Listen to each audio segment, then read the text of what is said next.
Friday today, where I definitely want people to self-promo, to promote themselves, their channels, their whatever, all these things, all the wonderful things that you can promote. I hope that people will come to this live stream to do so. But just in a moment here, we're gonna get set up before we start painting.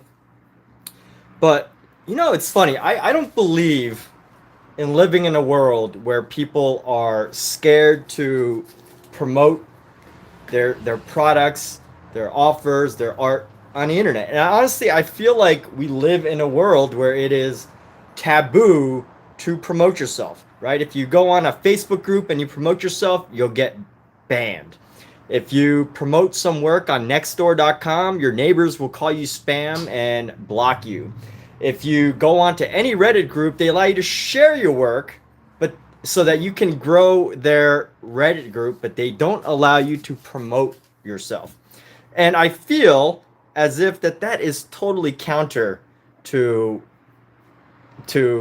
my what I believe. So, I do hope that there are, when people come to see my live stream, that they're totally comfortable promoting whatever it is they do. Until the day that I don't feel that way. People change, but for now, I am totally open to people, artists, business people jumping onto my live stream and promoting themselves. So I'm going to call this a self-promo Friday or artist promo Friday. Feel free to stop into this live stream and promote yourself. Share your artwork, share your IG, share the things that you're working on, whatever it is. Try to sell me something, I don't know. Whatever it is that you want to promote, feel free to. But that said, I can't do that. Michael Wilbur says, I can't do that. I can't do whatever I was just saying. I don't even know what Michael Wilbur is telling me what I can or can't do. But hey, Michael Wilbur's allowed to come on here and tell me what I can or can't do. Just whether I actually listen to him or not is a whole different story. So I'm getting my stream together. I'm actually doing something a little different today. I'm going to be live streaming onto Amazon. So I need to figure out how to get that set up. Somebody's knocking on doors down here. I don't know who's knocking. Somebody knocking? Okay. I'm going to be setting up my live stream so that you won't do that. Isn't life based on misery? Something like that. So let me see. I want to self-promote, and dang it, Omizu, I don't know what you're up to today, but I totally forgot to set this up as a multi-stream. I thought about it yesterday. I remembered yesterday, but all right. Artists on Threads. Let me see. I like promoting on Threads now. Artists on Threads. Artists on Threads. Inviting artists to my live stream and openly promote themselves. There we go. Join my live stream. So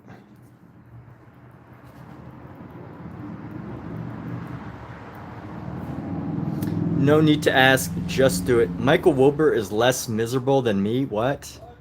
Are you really less miserable than me? I don't know. How do you know, Michael? How do you decide whether you are more or less miserable than someone?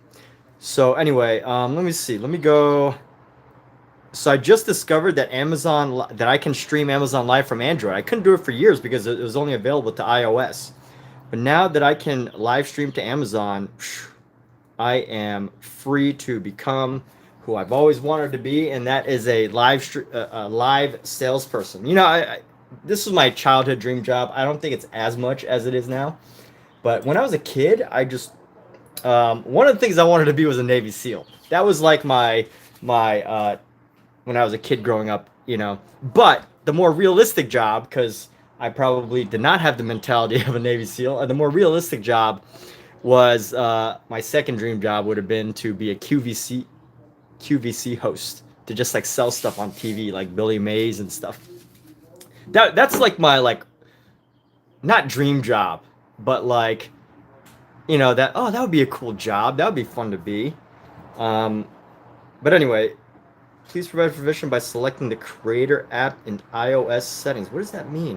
Why can't I just, let's see. Hopefully, this keeps saying iOS. I'm trying to figure out Amazon Live streaming. My dream job should be my passion. You wanted to just be a SEAL. So, yeah, I mean, you know, it's definitely one of those things as a kid. You're like, oh, I want to be a fireman. I want to be all these things. Um, so let's see, app settings, permissions. Let's allow permissions, camera, allow, microphone, allow. All right, so that should be good. Let's allow the camera, add a thumbnail image. What is that? It says, please provide permission by selecting the Creator app in my iOS settings. Okay. Loud. Okay, so hopefully, let's see what now. Amazon Live. Eat fish, make noises. Dream job should be my passion. That's right. So now, you know, of course I wanted to do artwork and stuff. So now I have a dream job. I do have a dream job, which is live streaming on YouTube. Why is this not letting me do Amazon Live right now? Come on, Amazon Live. Amazon Live. Settings. App info. Permissions. Camera, microphone, notifications. Set as default. This is weird. All right, so Amazon settings. I want to go to Creator. Creator.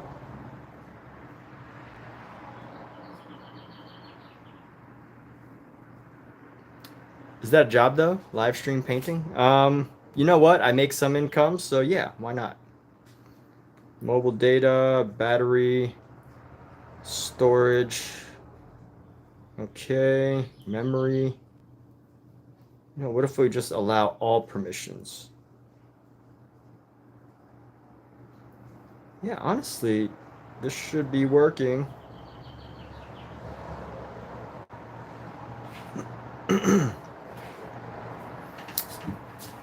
Well, it won't let me do it, so just gonna have to add products. So we're gonna add Winsor Newton paint.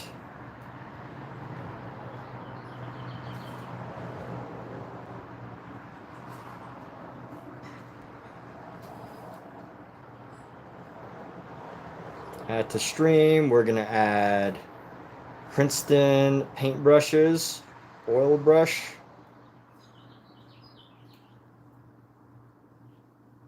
Add to stream.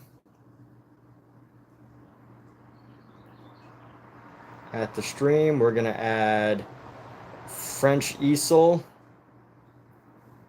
and then U.S. Art Supply. Let's see, we're gonna do a French easel.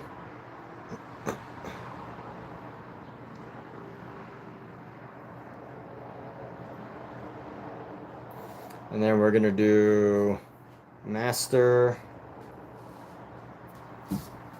But I'm just talking some of the supplies that I'm Masterson art palette.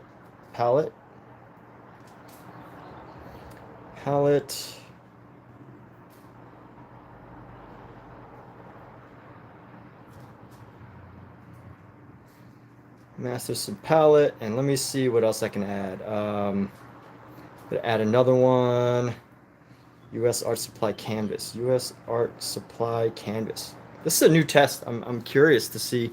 I should be making coloring books. Why not making a damn thing? Is that a job though? Wait, you're not making a damn thing. What do you mean? Start. Omizu, do you even sell anything? Omizu, I've never heard you like say that anything is for sale. I've never seen a link on your live. I've never, I mean, I know that the obvious is that anybody can buy your paintings, but I've literally never seen you say that you're gonna sell, that, you know, you have, like, you've never shared, there's no like links to a Like I know actually on your Instagram, if I really really wanted to, I could like go find your stuff. But honestly, I mean, I don't think you do enough of yourself promoting. But hey, everybody go buy stuff from Omizu. There you go. Everybody go buy stuff from Omizu, please. So that he can feel good. When people buy stuff from you, you feel good. All right, so we're gonna start. Let's see. Art live stream, and products. Save. What's the rules? Do not use Amazon Live brand name. Do not mention product prices. Shorter titles. Script for title. Show start time. Nope. It's gonna start right away. Gonna do a vertical phone camera. Vertical. Save. The only thing about streaming on Amazon Live is it's it's a little bit.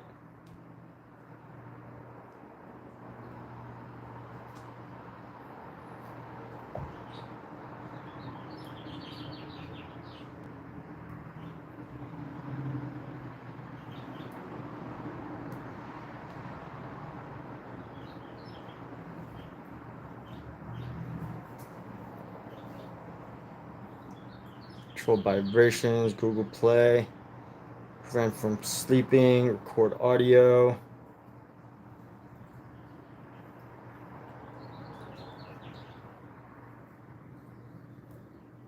Allow. Allow.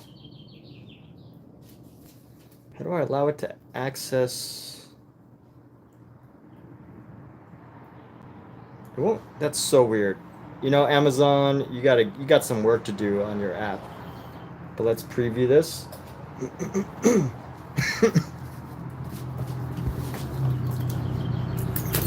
Ah, that hurt.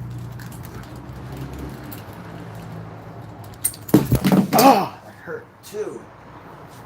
My foot fell. My phone, my very, very heavy and dense phone fell on my foot. So here we go. Doing something experimental right now, so bear with me as I'm like trying to figure this all out. Hopefully, you know, I get my stuff together in a couple of days or like, you know, soon, but you're going to see a new streaming channel because I have this new opportunity to stream live from Amazon. This is really great for me because, you know, I almost get to pretend like I'm doing a childhood dream job, which is being a QVC host. And I have auditioned to be a QVC host before, but I didn't get the job. And honestly, I don't think I would want to move to Pennsylvania. And honestly, I probably don't want to be on TV for 8 hours. I'd rather be on Amazon for like 2 hours. And especially since I get to do an activity like painting, I can focus on a niche, which is fantastic. So let's see, tag products.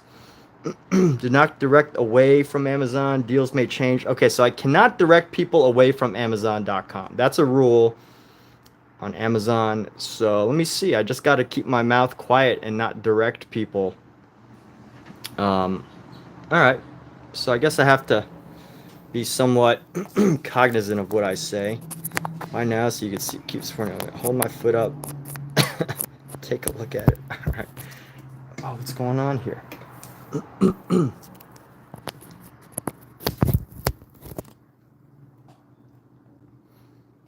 Preparing to go live on Amazon Live. So this is experimental. You're going to be a cook, but you couldn't see over the camera. Okay. You don't buy, you have to stop supporting it. Omizu, you can share a link here. Just share one link that you want people to go to, Omizu. All right, so hello and welcome. We're live streaming from Amazon Live here. And this will be a new stream because I'm doing this will be a new stream on Amazon Live, something a little different. And here I am. This is a painting that I've been working on for about 3 weeks now, on and off. I've been working on this painting for about 3 weeks. Just get rid of the counter. Yes. So a little over 3 weeks, and there's a bunch of supplies listed for Amazon below. We got the Winsor & Newton, the brushes, all those, and I'll talk about some of this stuff as we go. But the most important thing that I find for any artist is basically like this easel. And depending on the size of your painting, depending on where you are in your creative career, your creative work, this easel has been so great to me, because not only can I fit it in my my apartment as a studio, but I can fit just about everything on it, right? I've got my palette right on top of it. I've got a bunch of paints, all my different paints in here, sitting in the back here and underneath. And my painting supplies, so mineral spirit and my oils and a set of paint brushes back here. So if you've got a limited amount of space from which to work with, this getting yourself a French easel is absolutely key, 100%. Especially a French easel with storage. And not only that, but this is a portable French easel. My only gripe with this easel is that it maxes out at about like 30 inches, which is plenty of space. It matches out at about 30 inches, which is plenty of space, as I just mentioned. Let's check it out, right? 30 inches. So, for my paintings that I'm trying to get up to about 36 inches or 36, 48, I can't really move beyond that, but I think it gets just high enough for a nice 30-inch painting, I believe. Let's see. This is 30 inches vertically, so let's see how this is. Yeah, okay, so 34, I think the max is 34 inches actually, so a little bigger than 30. But basically, it's just nice to know what your personal limitations are for art, and this does the job for anything under about like 30 something inches. But I've been working on this for quite a few weeks now. We used a wide variety of paints and everything, and here we go. So I'm just gonna plop this down, get this nice and centered for painting, and let's see. Right here.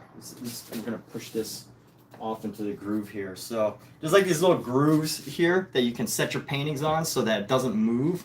And at this point, I'm not worried about it moving too much, but at least just want to keep this going. So Michael Wilbur says, see me get a good brush, gesso all the canvases. So actually this canvas is a US Art Supply canvas that is also listed, and you can find the US Art Supply canvas, and that's been a great canvas for all the standard sizes. So one question you might be asking yourself is, should I get a canvas that is stretched, that has like the wood panels in them, or should you get a flat canvas like a canvas panel?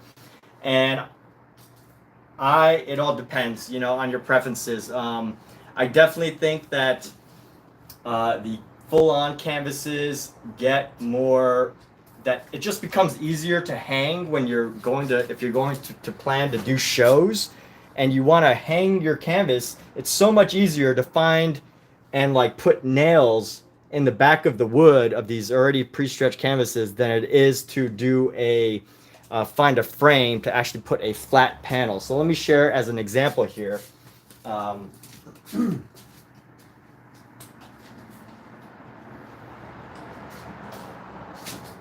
So let me just share as an example right now real quick.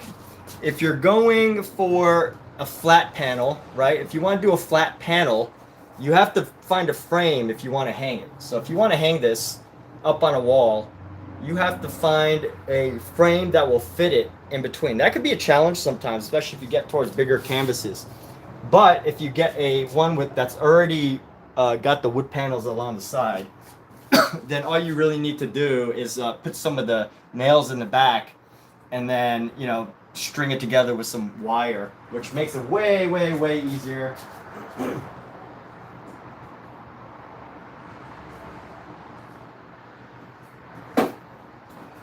With that said, enough talking. Let's get to some painting here. Let's do some painting. And on my live streams, I say a lot of things, but I think now I have to like focus on trying to do art. So do I sell my paintings based on inches? I do not sell my paintings based on inches. I sell my painting based on feelings. Yeah, sometimes I feel like art is based on the inches, and sometimes I feel like it's based on the content. Sometimes I feel like it's based on the hours. And then sometimes I think it's based on total career activity, which is, could be, means years and years and years and years of practice, all condensed into one painting. But anyway, that's the original paintings. I'm not talking about anything you can't purchase my paintings on Amazon, not yet at least. I actually got rejected from Amazon's print-on-demand service. I don't know why they didn't accept me, but whatever. By print-on-demand service, Amazon has a service that, I think that you can like put an image of your stuff onto their products, and they would ship and sell and print everything for you. But I got rejected by Amazon. But fortunately, Amazon is letting me do this. So, what should we work on right now? I've got a couple things I want to work on. Let's start by tightening up these toes. So I've got a couple brushes here that I want to use. These toes are a little bit wacky. Let me get up close with this camera, because I know this camera helps me a bit more. I may not be able to get as close with this. Let's see how close I can get with this. So I've got two setups here, and I'm hoping that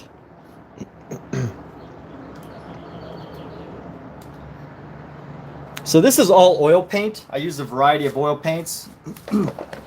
I use, Gamblin. I use Winsor and Newton, which is linked, through Amazon. I use Gamblin 1980. I use a wide variety. So I don't limit myself to any one specific type of paint. Usually, like if I find a lot of paint on sale, I might purchase it. So, it really depends. But what's great about shopping on Amazon is you get notifications of sales all the time. Or at least I do. But let's see. Here we go.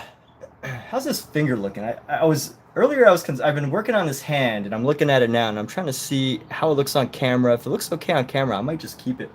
But I know what I got to do is I got to work on the toes. So I'm going to grab a nice small brush here. I'm going to grab 1 min. Let's see. Grace Lynn says, "What's my favorite brush?" My favorite brush? That's a really good question. So I mean that depends. It really depends. If I had to say my favorite brush, it would be my favorite brush. It's this really, really small brush right here. Where is it?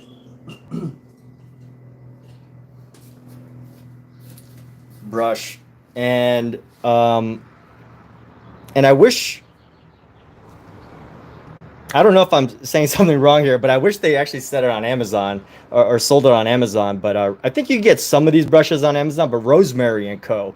Amazon, if you want to accelerate your brushes, definitely need to get some. If I'm being totally honest, this is my absolute favorite brush. It's a Rosemary Co. brush. It's badger hair. So if you want to find a similar brush on Amazon, it would be a badger hair brush. So this is probably one of my favorite brushes. I have a bunch of different sizes, some that I haven't even used yet. So these are also badger hair brushes. So the series 272, series 272, I have them all in different sizes because I like using them in different sizes. And I have a couple of versions of this one. But I love it because not only can you use it, not only does it have a really fine point at the beginning, but after you start to use brushes more often, it's gonna lose its fine tip. If you paint a lot, you're gonna lose the fine tip on your brush. And when you do, I can start to make, designs like these. I can really start to make designs like these. But, that said, I will say that there is a brush on Amazon that's pretty comparable, and that is some of the Princeton brushes. Let me grab a couple of the Princeton brushes here. So the Princeton brush, for example, the Princeton brush, where is it? So some of these Princeton brushes are really good.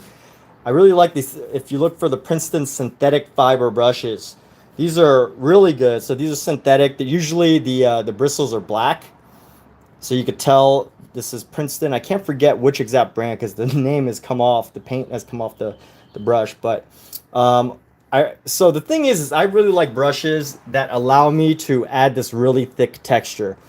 And I really like brushes that allow me to add thick texture. And that means that I have to be able to pick up a lot of paint. It has to be designed to pick up a lot of paint. And you have to like be able to like rub it and then let it like scrape off. So that's a challenge if you're using a typical, like a really fine, like oil paintbrush.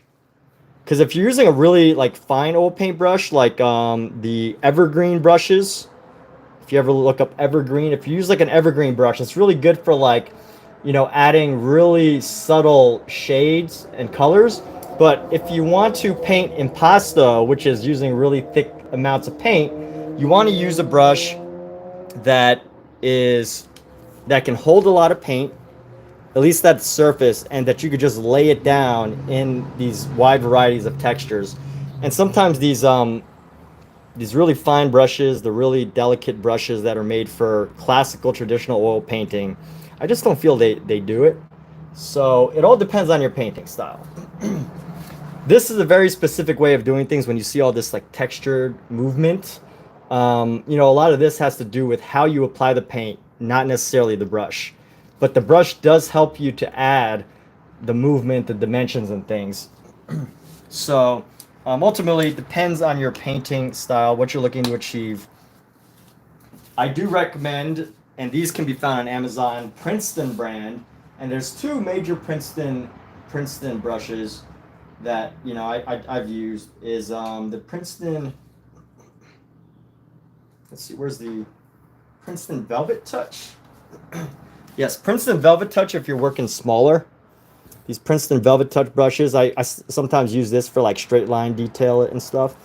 But I really just love these synthetic fiber Princeton brushes, especially the round ones. But anyways, we should actually use some of these instead of just showing them. But sadly, this painting's almost done. I have like a couple things I still need to work on, but you know, there will be some input here. Let me see. I can probably use this brush a little bit. So what I want to do is, this hand is looking okay. I want to tighten up these legs a little bit because during the last stream, I was updating. During the last stream, I was adding some of the detail. I had to repaint the legs. So let me find some white paint. If you ever need to get a gift, for an artist and you don't know what color paint to get them, I mean, obviously it's best if you know exactly what color paint they want, but if you ever want to be safe, I mean, I think white paint's a pretty good, I use so much white paint, and white paint is a pretty good safe option if you ever just want to get a gift for an artist. I mean, unique colors are nice, but they're probably definitely going to use some white paint. So this is the Gamblin 1980 titanium white. I don't know if I have it listed down there, but you know, when it comes to white, I usually use it as like a mixing color rather than a main color. So, you know, the type of white, I think, matters little. Unless you're using the white as like a main primary color, like for clouds or something, you might want to use a more artist grade. But if I'm just using it as a mixing color, I don't think too much about it. So let's go ahead and drop in this. We're gonna paint with our Princeton brush. I do like this brush. This is probably one of my favorite round synthetic brushes. But I did mention my favorite brush. And let's see. All right, so let's grab a little bit of this. We're grabbing some white. We're going to mix it with some of our rose color. gonna mix it with some of our rose color here. And we're gonna mix some rose color here. We're gonna try to get like a off pink white. And something else that comes in handy, by the way, if you're struggling with your paint colors, a color wheel. Like, color wheels are absolutely amazing. So here's all I'm doing is I'm thinking, all right, I want a little bit of like a pale color. So, you know, I want like this slightly off orange. And, you know, if I want that slightly off orange, how do I achieve that? I would probably add, you know, a little bit more. Oh wait, no, it's this side. If I wanted to get that slightly off pale color, I would probably try to go for yellow orange and add white. So adding some yellow and orange, and then adding some white, and then you'd finally get that color. But this comes in handy. So you see, you go to yellow, orange, orange, and then yellow. So basically you try to mix yellow and orange to get a yellow orange, and you add some white, and you're gonna have this like more the skin tone that I'm trying to go for. So that's what I'm going for right now. That's how you use a color wheel. Pretty useful tool right here. And you know what? Like, even if you're like, even if you do a lot of painting and you're good at mixing colors, the other thing that's very helpful with this color wheel, I actually got this from Amazon. This is the Pocket Color Wheel, a guide to mixing color. I mean, I'm sure any color wheel will do, but I do know this specific color wheel has these like split sections here. These like split sections that say complementary colors. So, you know, most people know what complementary, white, red and green, orange and blue. You can see the complementary right here. And then there's a split complementary, and then there's triads, and it gives you the description of what each of those things are right there. That comes in really handy when you're just like, you know, if you're trying to visually think of colors. I'm sure most artists who have been painting a long time can do that, but sometimes it helps to just not have to shut up your brain and to actually just look at it visually of what colors you're aiming for, and then figure out what you're going to do from there. Anyway, that's a helpful tool for mixing color. I still use that. I've used that for quite a while. But here we go. Okay. So there's this bit of highlight into here that I need to bring in. So we're going to go bring in this highlight here and just kind of blend some of these colors around the top of the leg here. And then we're adding some light into here. There's a guy who plays instruments outside of my apartment, which is pretty cool. It's like some type of instrument that you blow into and you can play like keyboard on it. I forget what it's called. I made a video with him the other day. But fun instrument. My girlfriend thought it was an accordion, but it's not. So let's see. I'm letting some of the shadows stick around, but I'm not sure I really like how the shadows are sitting. Let me grab a thinner brush, take some of this color, and let me bring up some of these highlights along the top of the leg here. We're going to bring these highlights up.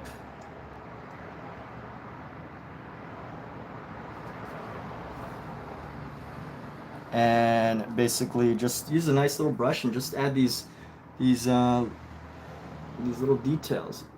And of course, you know, I know this doesn't need to be said, but you know, this is a study and a fun piece of Michelangelo's Sistine Chapel painting. This is obviously not my own creation. Anybody who knows even a little about art history will know that this is a copy of a masterwork that I've interpreted and added Michael Jordan into. So there's that. Just want to be transparent here. And let's see how we can do this. I'm adding these colors just to create the highlight of the foot. I want to shape the foot a little bit more in a moment. Let's see. Let's grab this color. I'm just using like a small brush. Michael Wilbur likes to make fun of me for using small brushes, but I'm just going to keep using it. 4-inch wide. Which surface? Just make it up. Looks like fun. Breathalyzer. All right. I have no idea what's been said in that by Omizu and Michael. If y'all could clarify, that'd be great. But here we go. We're gonna add a little bit of a highlight just to capture this leg right here, and then just add a little bit of highlight to separate the bottom of it from the top. And let's see how this is coming. We're gonna bring it across. Some nice subtle highlight going across. And coming up in here, let's go up into the knee a little bit, the knee area, to help connect some of the region, and then bring down some of this muscle section right here. And let's add some highlight to the top of the knee, a little bit right there. And let's see, I'm gonna do a little bit of blending into the shadow area just to create that little transition there. And I want to see, how do I separate, I need to separate these two shadows right here. So the way I painted this was I wanted to bring the shadow down. Originally I wanted to bring the shadow down, but I need to separate these two areas right here, which helps to create the musculature of the top of the leg here. So, and then this is going to be in highlight right there.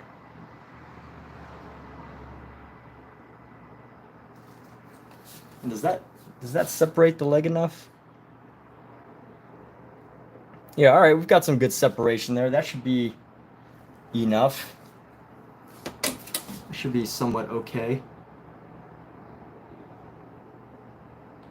And for this, you know, all I did was create a little separation. Let me see if I could get a little bit closer for y'all. The way my camera's set up isn't. Let's see, how do I do this? How do I do this? Here we go. Maybe I can move it a little closer right there. That should work.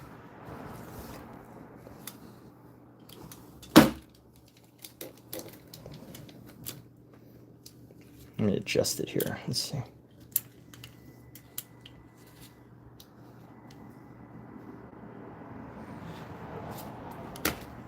I don't know if everybody can see what. Nope, that's gonna fall. Let's adjust the camera real quick. Let's see. How do you do this?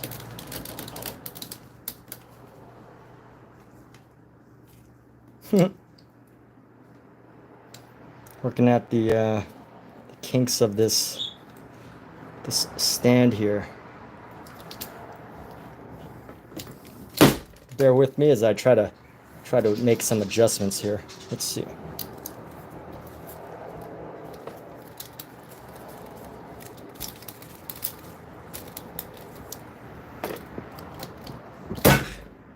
Nope, that didn't work.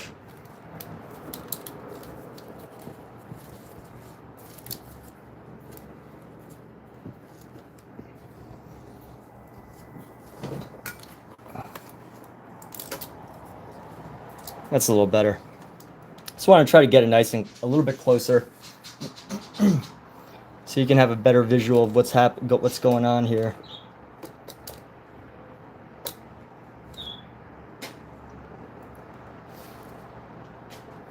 This is for my first Amazon live stream, so this might take me a little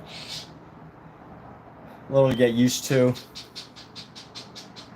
But as we go here, let's take our nice oil painter brush. An oil painter brush is more for like spreading and blending paint, which, you know, usually my painting is very textured. It's very thick and textured, but I wanted to you know, change up my style a little bit and work with new methods.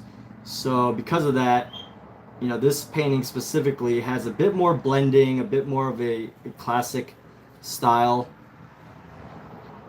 of painting, which means there's a couple changes that I have to make. some modifications to the way I do things. And just watch it start to come together piece by piece. And then now we have, let's get into the toes here. So I said last time that I needed to update these toes. Emmett and Omizu paint using only 4-inch wide brushes, same subject matter. Is this a challenge, Omizu? Best for details, 4-inch wide, breathalyzer, small brushes. Does Omizu want to do a paint off? Have I been challenged to a duel? All right, let's see. Let's get into these toes. I need to update these toes. And here's what I think needs to happen here. I need to transform this space. So let's grab a little bit of red. Just a hint of red. Try to add in some of the darker brown here. I want to get like a nice dark brown red. I have a burnt umber from yesterday. So this is another one of my favorite paint kits that I got, by the way. You can actually find this on Amazon, but I don't know. It's not linked. But the Van Gogh brand of paints. So this is Van Gogh brand, Van Gogh, aka Van Gogh. Someone from the Netherlands taught me how to say Van Gogh. You gotta say it with like you're coughing. And it's by Royal Talens is the main company name, but they make a Van Gogh brand. And I use this paint a lot. I bought a bunch of these, and it comes with like 8 or 9 different colors.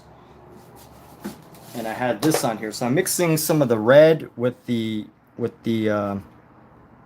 burnt umber, which is like a brown, and I want to find like a nice dark shade of red that I want to use to shape this foot. And this foot is going to go in at an angle. I want to reduce the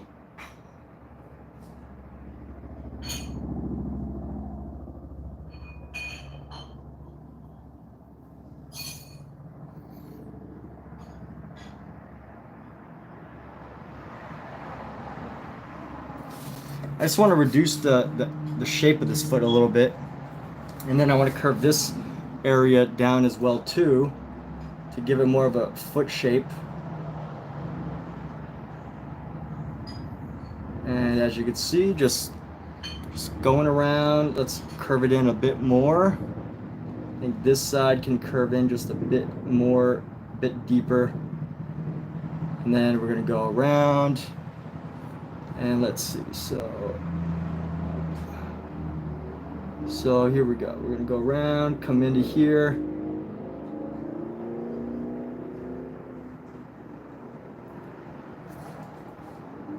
And then let's see if we need anything else. I probably should bring this ankle up in a little bit more.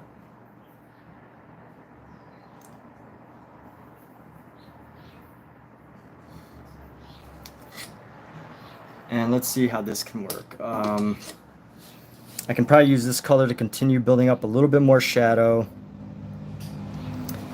to transform the shape of his foot here, which I think right around here needs to curve in a bit more. And here we go. So we're gonna curve in like right here.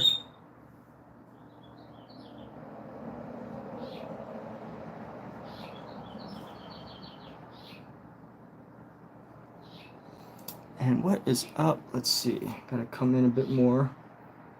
Cut in on this foot a bit more.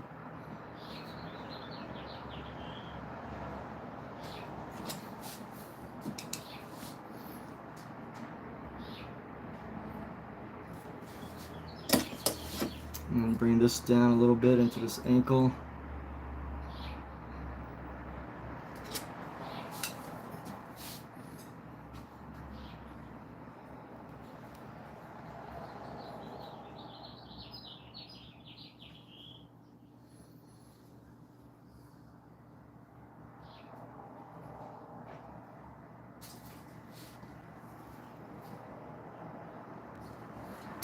And okay, so I think the shape's okay. Let's see about getting some of the toe details here. 4-inch brush on a 2 foot by 2 foot Right in front of my place. The gauntlet has been thrown. So what are we looking? What are we looking to do? A 4-inch brush on a 2. Are you talking 4-inch in length, or are you talking 4-inch like wide? Are you talking 4-inch in length or 4-inch wide? Oh, 4-inch wide. Same subject matter. Okay, we could do that. 2 foot by 2 foot. Omizu sounds like he wants to have some fun. All right, so here we go. Some of the issues with the toes that I can see is I need this highlight color. So I need to get this more natural skin tone color rather than having it have this like this ghostly white color. I'm gonna go around and then paint into the toe here. Just adding in this lighter natural skin highlight color. Oh, it's so far away on this live stream. I guess we'll just have to show it later. And then let's see. So we're gonna go like this. We're gonna angle this toe a little bit. That's what needs to happen, is this toe needs to have a bit of an angle to it.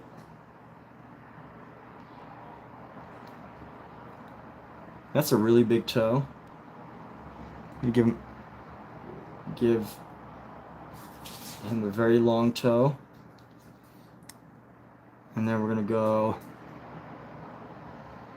have these pieces come down like this. And I'm not gonna do as much detail in these toes as Michelangelo did, because not only did Michelangelo spend years on this, and was he a master and one of the greatest masters who ever lived and ever will live. Not only was he that amazing, I think that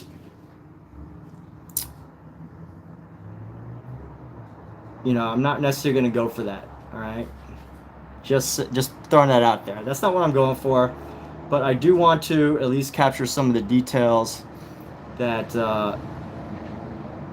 he did.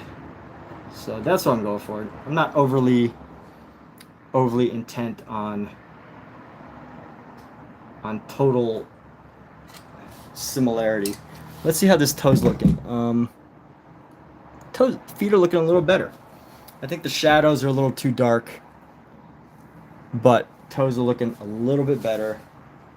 Let me see what I can do to modify. And I'm just using a really small brush right now to make this, just to add in some of these details here. I'm gonna go for a gray. And maybe at some point I will be able to finish this painting.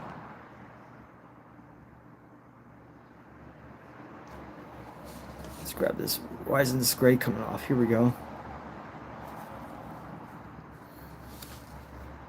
So the original Sistine Chapel painting, I believe Michelangelo spent like 16 years on the entire castle.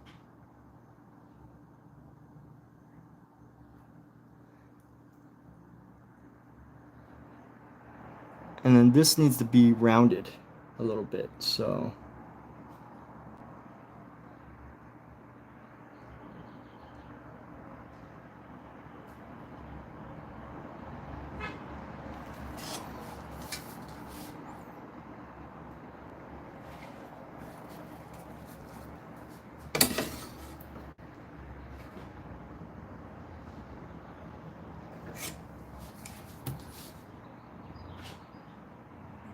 Okay, that's okay. And let's see. Clean off this brush. I'm gonna take a hint of our yellow. Grab a little bit of our blue. I don't have a green on my palette right now. I don't feel like going to get a green. So I'm just gonna mix yellow and blue. That's where I think knowing color mixing really comes in the handiest, is like, let's say you have yellow and blue on your canvas, primary colors, and you have greens that you could go get, but you don't feel like going to get it, then you just got to mix blue and yellow, and you're going to get that color that you want. You don't have to, spend too much time trying to find it or open up a new tube of green. You just gotta use it. So let's see, we're going to tighten up this toe here.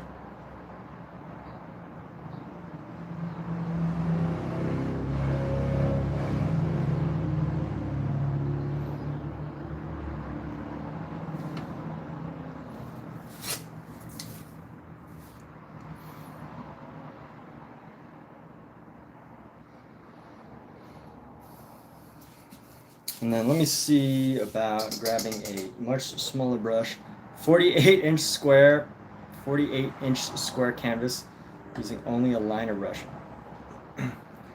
Dude, Omizu, if you a 48-inch square canvas using only a liner brush, that would ruin me. I would totally lose my desire to ever paint again. Maybe. You know what? No, that's a lie. I'm joking. I would be open to that. It's just, you know, I can't say I really have the desire to. So adding a bone, adding a little bone to the end here,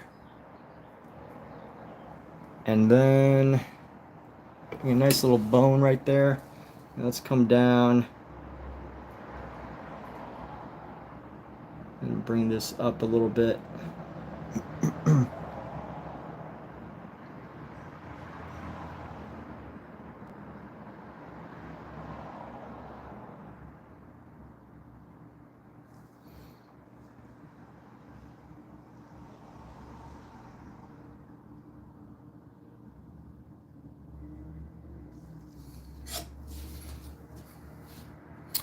And let's find one more color that we can just add a hint of shadow into this. Just little hints of shadow.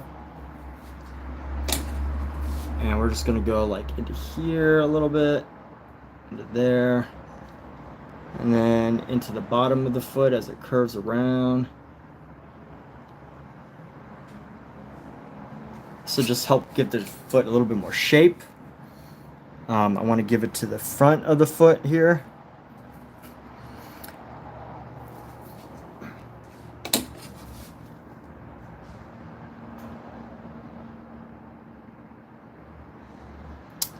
I'm gonna do it at the front of the foot. Let's add a toenail.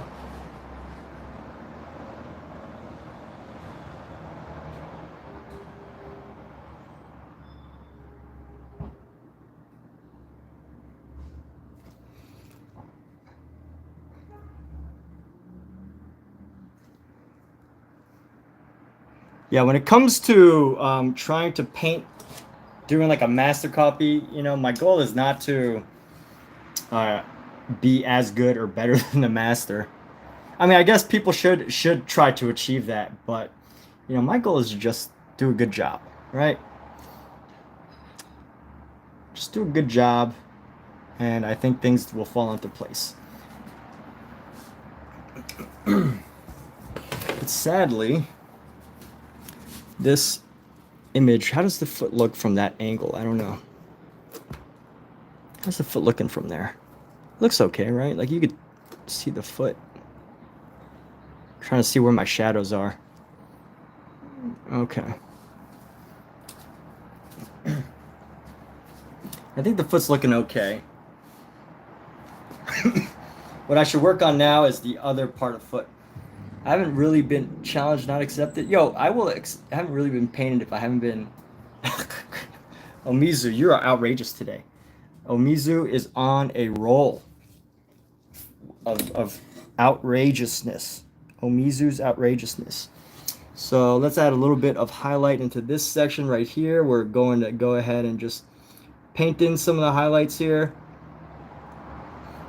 And let the shadow be. And then as we come into here, I can use the same color. Almost same color. I'm going to darken it just a little bit because it's going to be in the background, right? So since it's in the background, I already have this like dark shade of red here. I just want a little bit just to give it some color.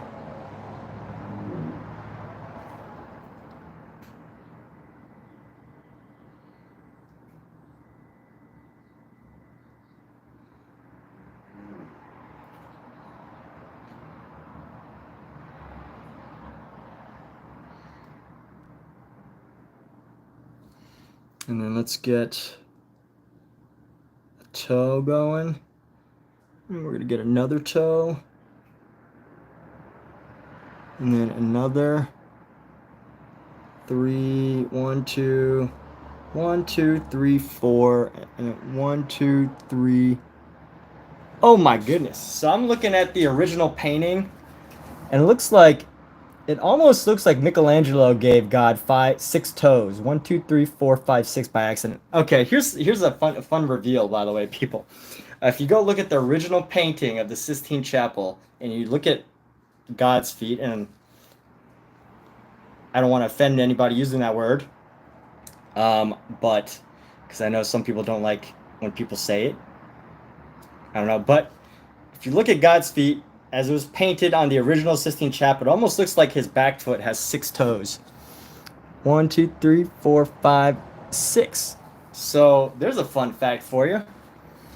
No one really notices this type of stuff unless you analyze incredibly in depth, which is what I'm doing because I'm painting it. But hey, even Michelangelo had an happy accident. I'm sure it must have been an accident. But it legit looks like he's got 6 toes. So, you know what? Let's pay homage to that. And I'm going to make it look like he's got 6 toes. And that's okay.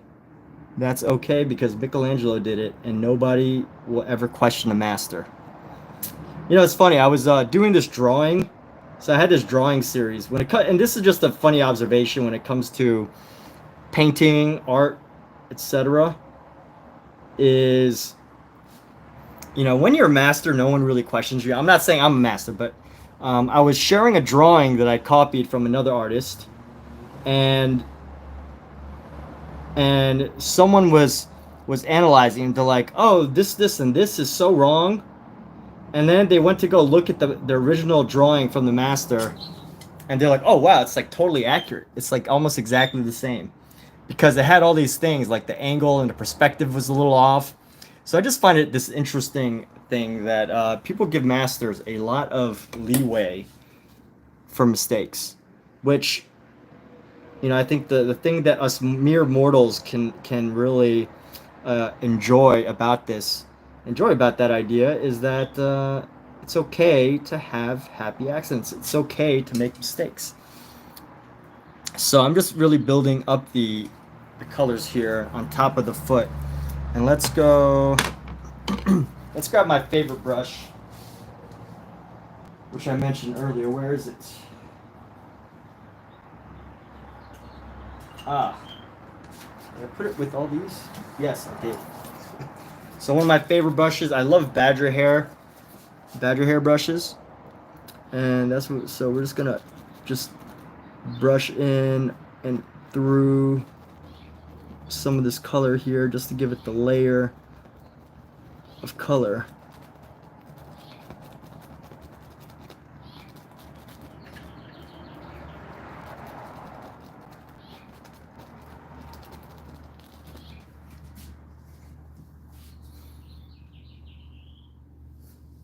And we're going to fine tune that section of the color for a little bit.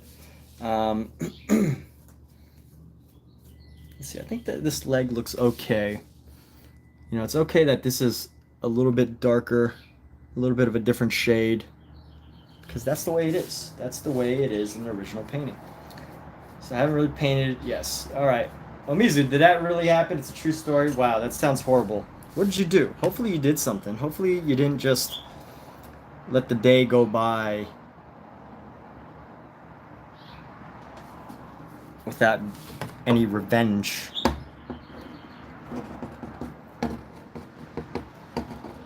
Without a moment of vengeance.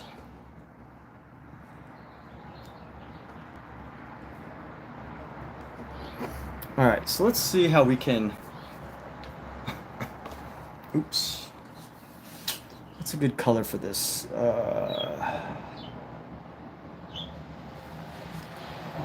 I might need a little bit more time on these back legs, but you know, one thing I learned from one of my mentors that was incredibly helpful is,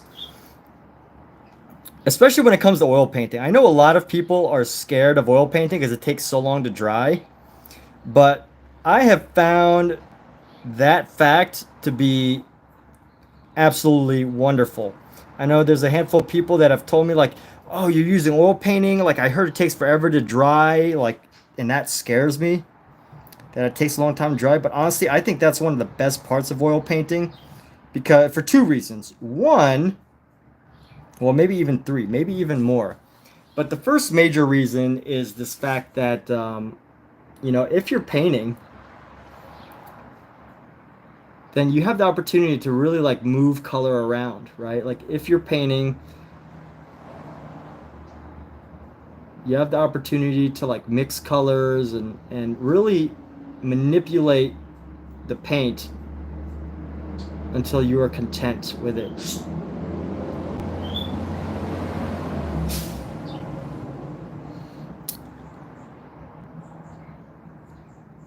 And 2, you know, sometimes it's nice to have to be forced to wait a little bit before you start painting again. You know, wait a couple days and add a layer. That's really where the beauty of oil paint comes in, is when you give yourself enough time to add layers of color.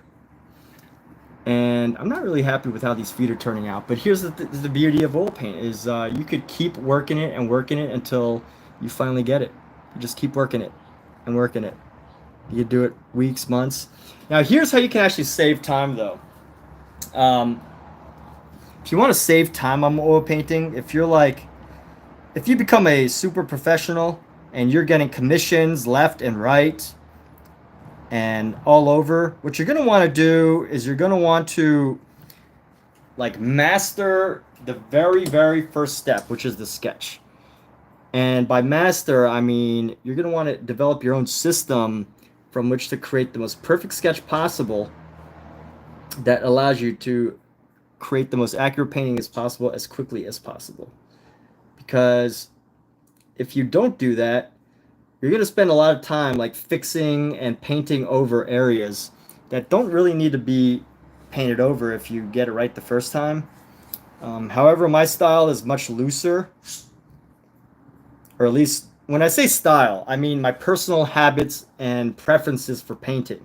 I don't mean like a style that I get recognized for, but I mean a style as in, you know, a personal preference for how I paint, which is a little bit looser.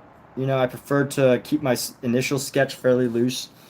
But the only problem with that comes usually is when I want to paint something that's already been done before, like a master study. In a master study, you know, you want to get things fairly right. You want to, you know, get it accurate. And sometimes, you know, then you start to like correct yourself and like fix. You start to constantly like fix things. You don't necessarily want to be caught doing that unless you don't mind.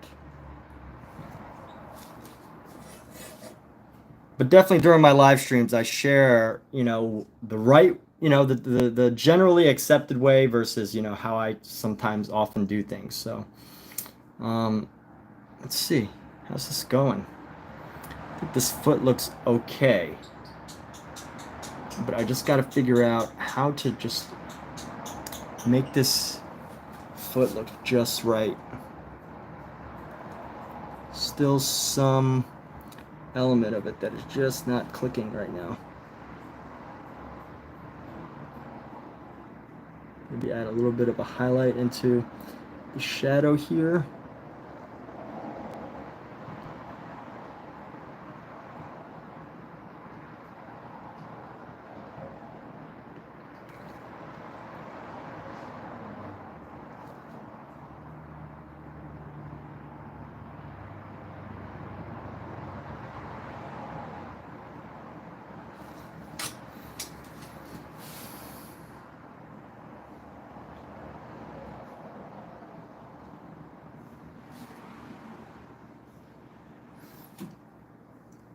And let's see how this is going. I'm gonna move just a little bit closer, rotate it just a little bit. The Master Studies Omizu. Yeah, all right. The Master Studies Omizu.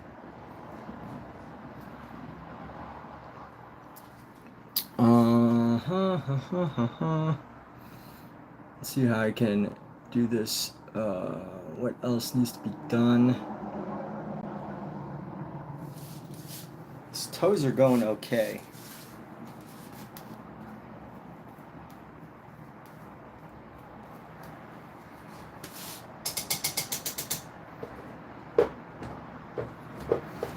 And let's go into here. I think this is an okay color, but still a little bit more to tighten up on. Blend it around a little bit.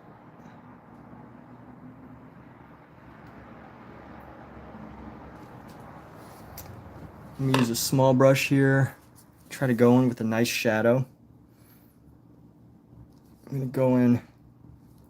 Do or do not. There is no try to go in with a nice shadow. You do it or you don't. No try. Just do or do not. One of my acting mentors was like Yoda. That's something he would often say. He didn't say do or do not, but he did say don't try. Just no, don't use like weak language. Don't use words like try or kinda. But I tend to use it a lot now. Maybe because I constantly think of it in my head.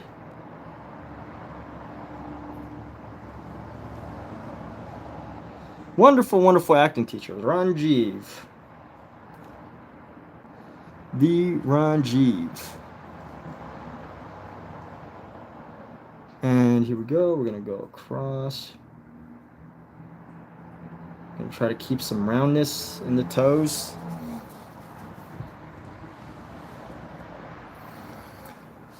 Ranjiv. Good old acting teacher. All right, let's see. We're going to come around.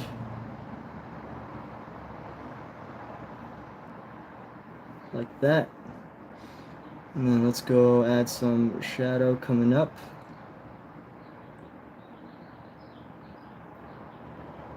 And we're going to come add the toe across the top here.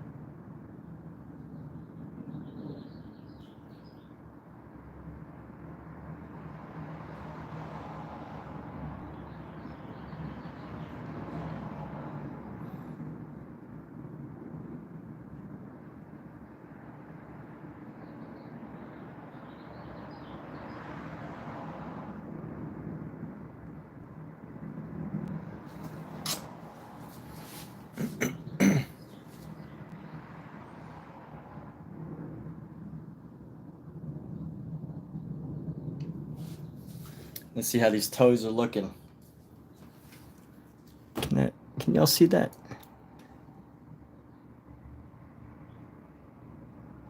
The feet.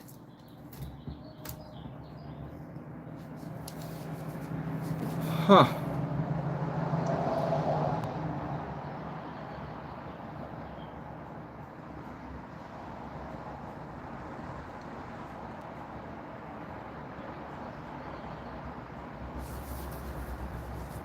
I know what needs to happen. I'm gonna bring this red down just a little bit around the foot on this other leg here.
Just finding the right color for this other area of the foot here.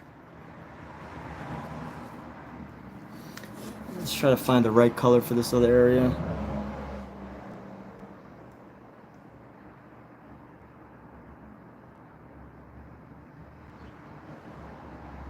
Bring this around. Come across the top of the toe here.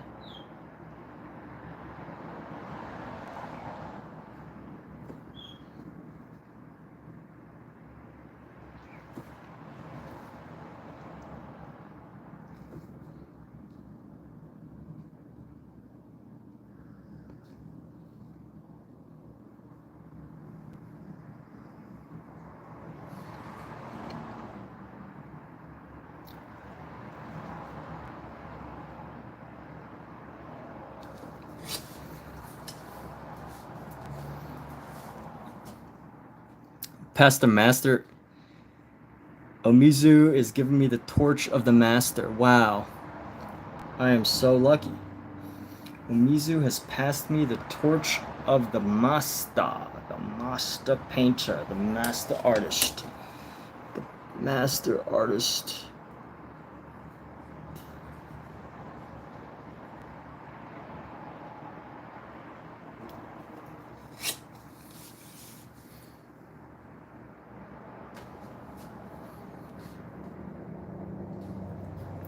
And the other thing about doing this like master copy is I got to think about this sheer size, right? Like anything that I'm painting that I'm looking at was pretty much like 9 times bigger. The actual size of the head of any of these heads is probably the size of a real head, because the original painting was about like 20, is either like 15, is either 9 feet long or 20 feet long. I can't remember, but you know, just imagine everything is probably at least 5 or 10 times bigger.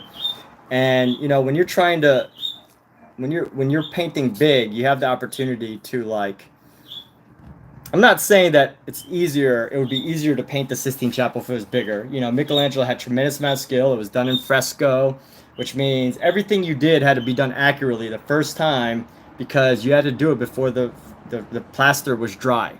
So, you know, I'm not trying to diminish the fact that it was painted big. I'm not trying to diminish the painting, the skill, by saying that it was bigger, but I am trying to at least cover up my own lack of ability to paint feet perfectly by saying that I think if I was painting bigger feet, I would do better at painting the details.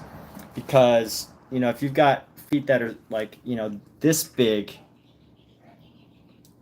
on a canvas rather than, you know, this big, you at least have the opportunity to brush, use bigger brushes and work at a larger scale, which allows you to, you know, do certain types of blending better.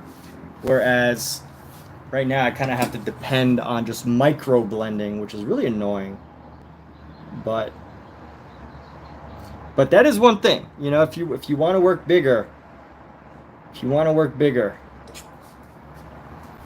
that's one reason to work bigger, is you have the opportunity to really expand the way you paint, in my opinion. I mean, but again, I don't want this to be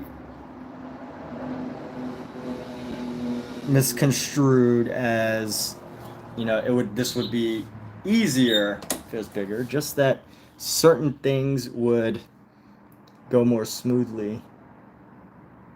Because when you're painting small, even the most minor detail could, a millimeter of a difference could have a huge impact.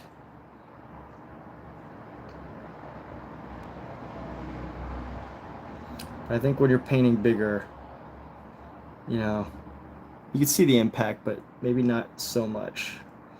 So just adding some shadow here. Let's go right into here. Gonna add another shadow, another little shadow, and then right down into here.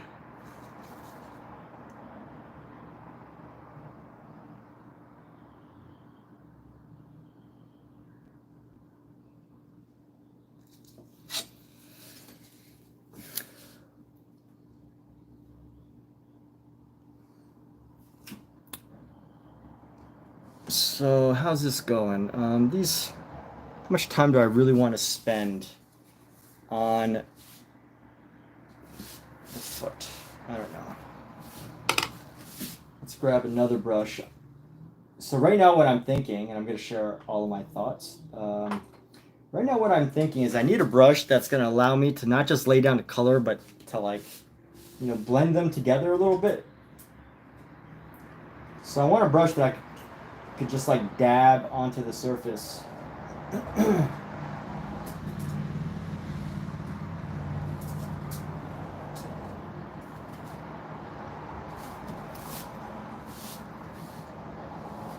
So I want to take a brush that's gonna allow me to like brush, that's a little bit thicker, that's gonna allow me to brush some of the colors together, which will help me, which the goal is to ultimately just help me blend some of the colors and create like a more natural transition rather than some of these really harsh lines that are happening, or these like harsh areas. So like right here, you know, a little blend with the shadow, try to create a more natural transition, like right here. And then, you know, just blend in a little bit of a shadow going to the front of the toe here, just to get that transition. And let's see, go around the top here. Let's see how this comes along. Let's go right there on the top.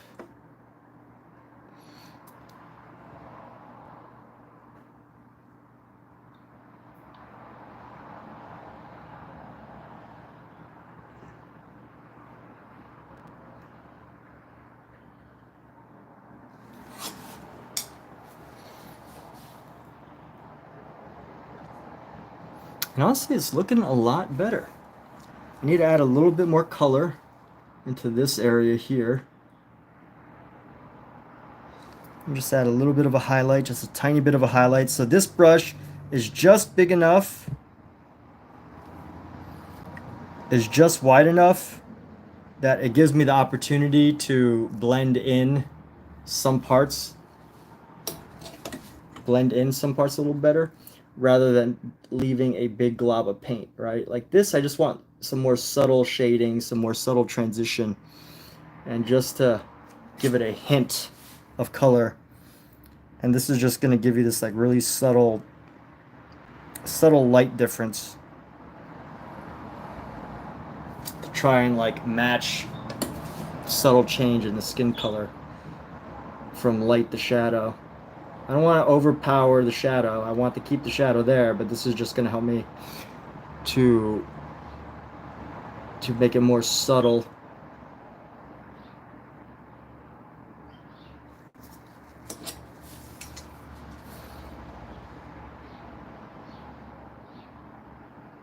That's better.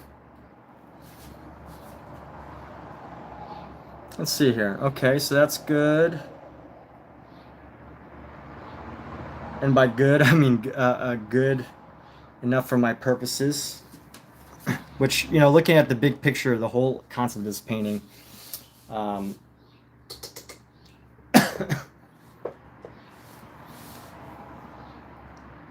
feet are but just one part.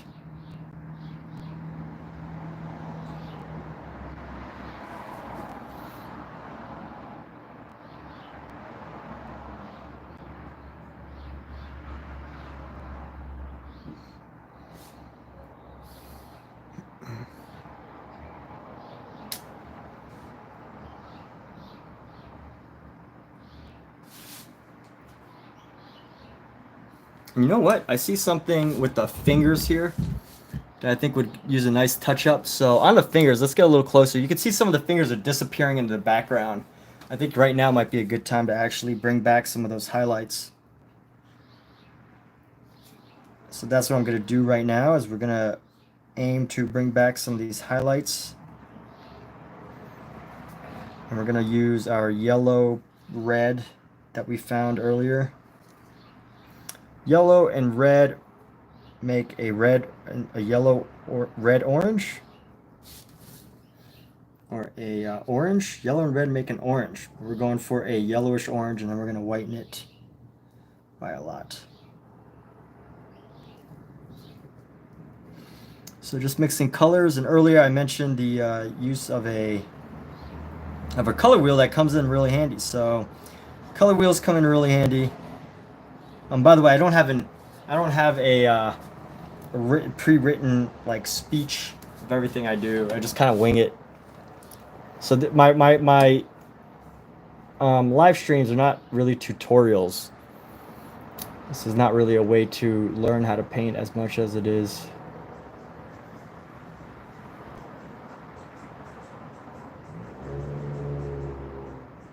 just some lessons, some thoughts and ideas.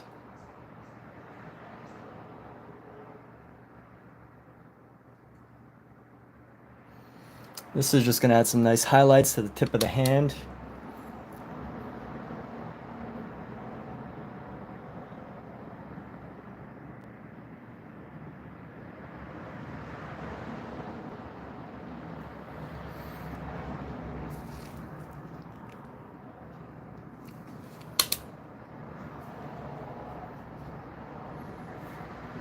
go for this other one right here.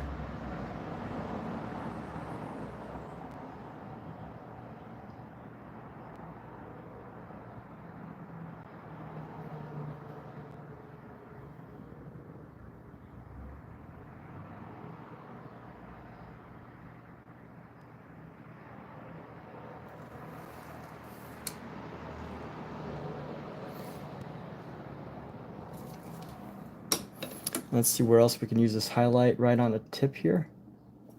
Let's dip back into that color.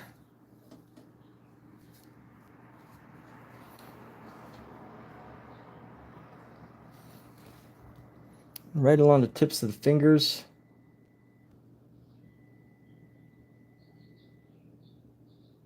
Let's create a sense of roundness.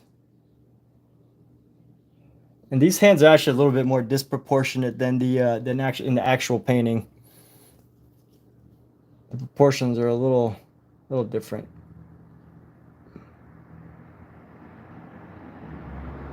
That's what makes it unique, right? All right, here we go. Add some highlight along the top, cut along the wrist, at the top of the wrist there. It's just adding this extra layer of glow along the fingers. Let's see what we can do about just adding a little bit more of this glow here. Use this bigger brush. We're just gonna go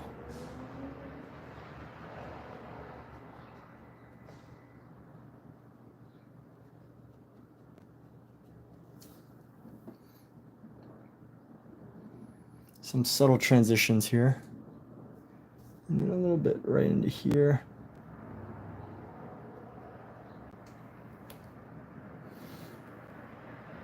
And then a little bit up here.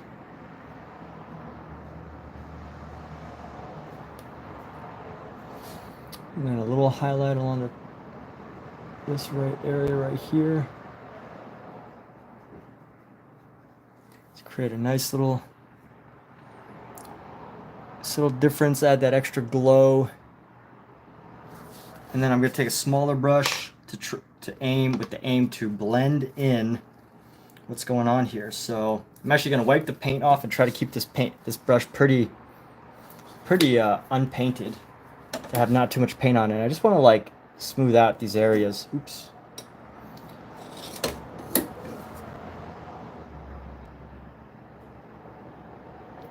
Smooth out some of these areas so it's not so, doesn't look like it's just like little streaks of paint,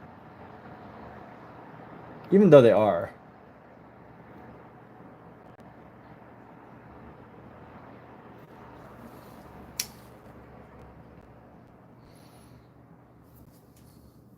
I want to just add a little bit more of this color to this back pinky right here.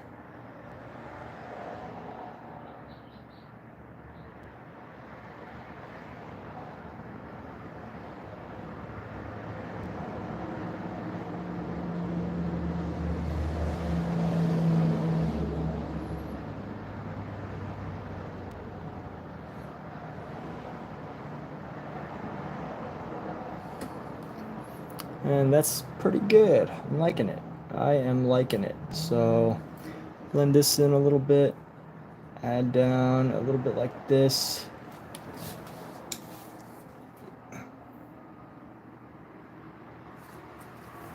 See if we can bring it forward just a little bit more across the front of the hand here. Let's see.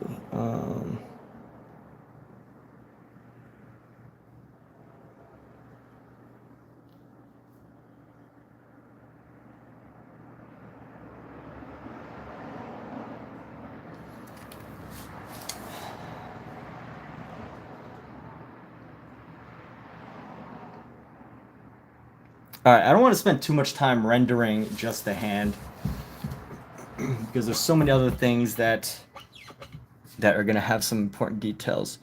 So let's pull back a little. Let's pull back a little and look at everything. Riley says, "You're SP good at art." Thank you so much, Riley. Really appreciate you.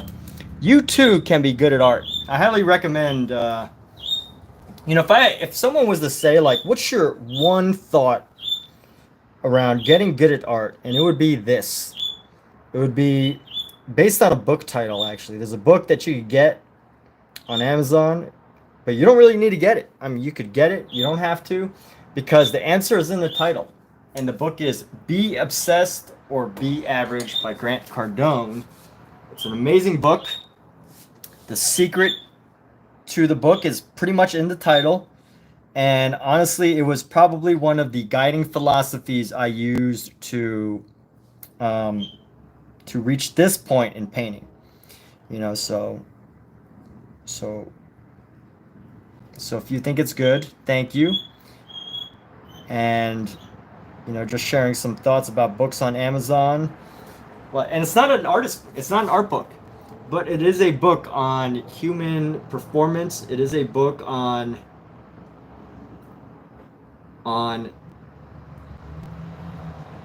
how to get the things that you want, how to achieve certain things in your life, and I find it to be a very positive message. And then you know, the message is in the title. If you can allow yourself to accept the message, which is be obsessed or be average, and it's okay to be average. I'm not, you know, saying not to be average, but there is some interesting answers in that book title. If you want to get good at anything, you know, if you had to just use one guiding principle rather than focus on a lot of things, what would it be?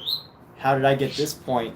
I mean, there's so many things, but I would say, you know, a way that's applicable to everybody is to, you know, consider that book idea. Consider becoming obsessed with whatever it is that you want to get good at. And that would be like, you know, the hidden secret, if anything. Be obsessed or be average. Again, totally okay to be average or whatever. A really helpful book. I'm just building up some of the colors now here on the along the top of the foot. I don't know how much more time I'm going to spend on these toes.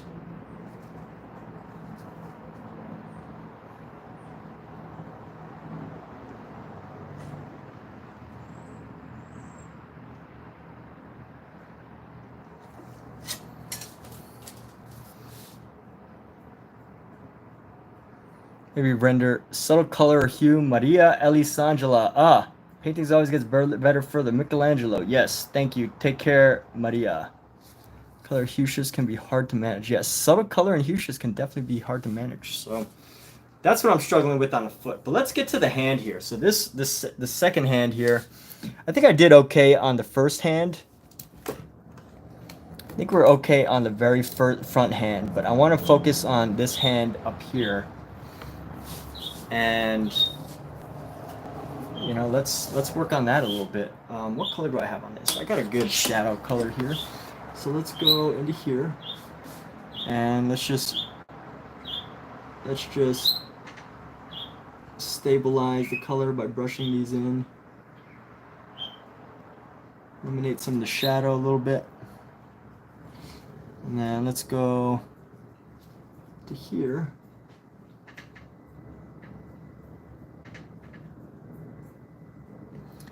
And what is going on here? This does not need to be as wide.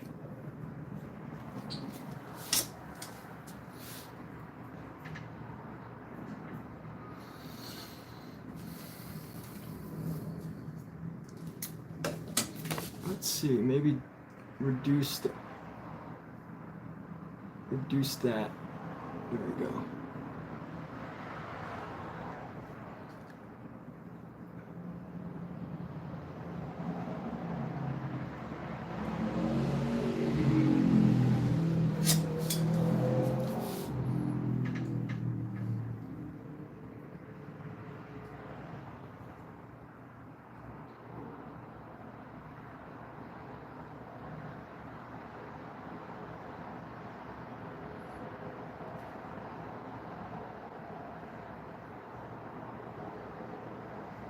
There's just so many micro details on these hands. I just don't think I'm going to be able to capture them using with this size of a canvas. Some people might be able to, but I just don't think I'm going to be able to.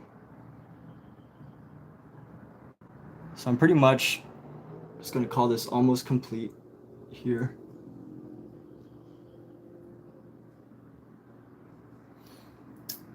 This is a piece that I've been working on for weeks. A couple of weeks.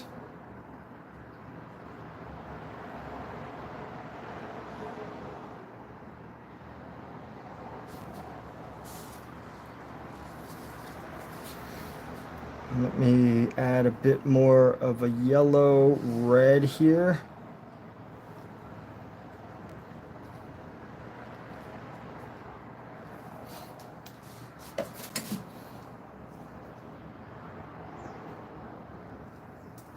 You bring in some ochre. Ochre, yellow, red. Let's find a good color for this.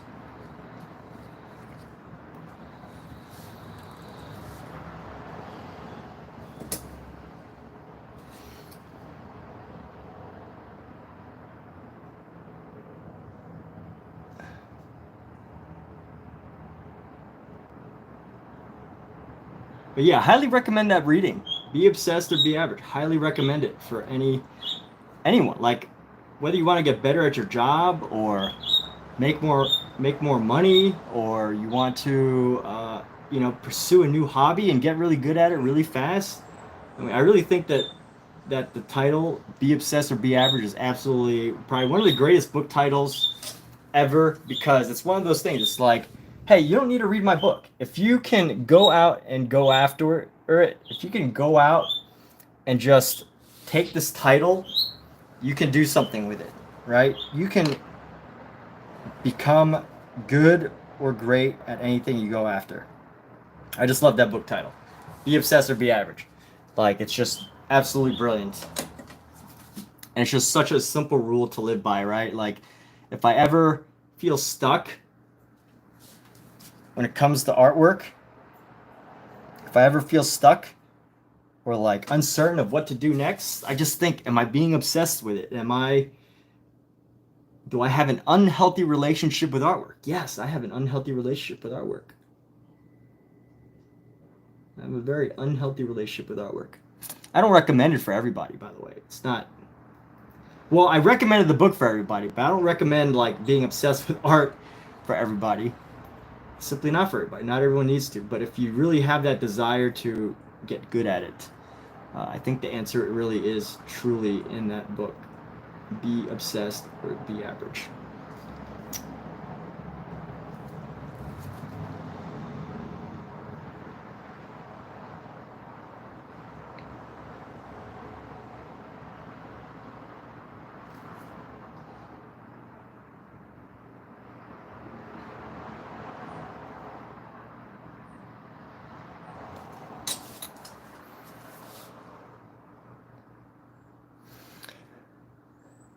Wow, thank you for the follow, Riley. Really appreciate it. So that's a book recommendation right there. I mean, Be Obsessed or Be Average. I don't know. I don't really know how many more, how else I can like pitch that book. I just feel like it's such a fantastic book.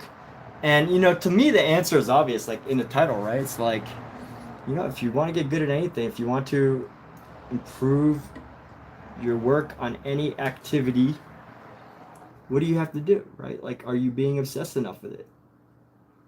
And if the answer is no, how can you become more obsessed with it?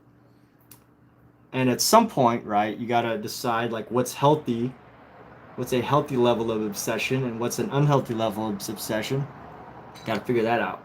But for the most part, most people are not going to have an unhealthy obsession with something good, right? Something good. So, anyway, that's my thoughts on that book. Recommend it. But I think we might be almost done with my version of this painting. I think this kiddo's face looks a little bit funny.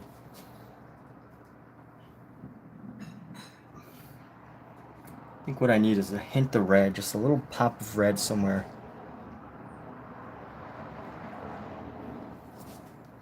Let's see how we can bring in a little pop of red.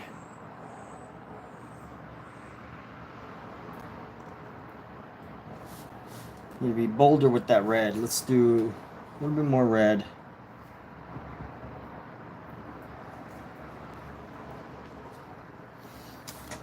And let's go into here.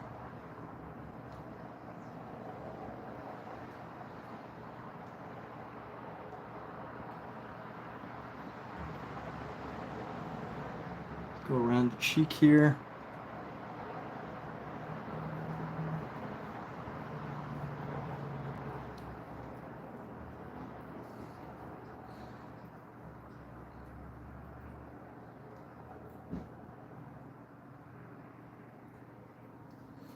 And then just a little bit of a blend in over the face. So it's a bit more subtle.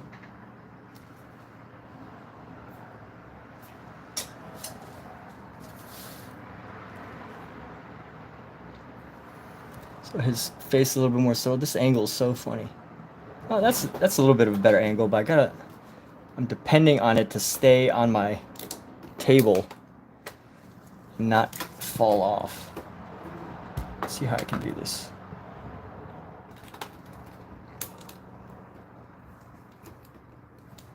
Is that gonna stay? I don't know. You know what? That might stay. Nope, that's not gonna stay. All right. Well, anyway,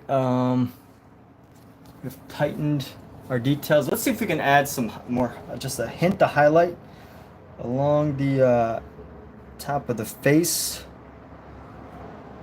of our deity, the deity.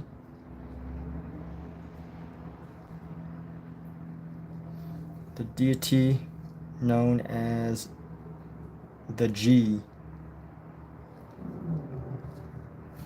I'm going to add a little bit of a highlight along the top of his cheek and face to add some more detail. Right here.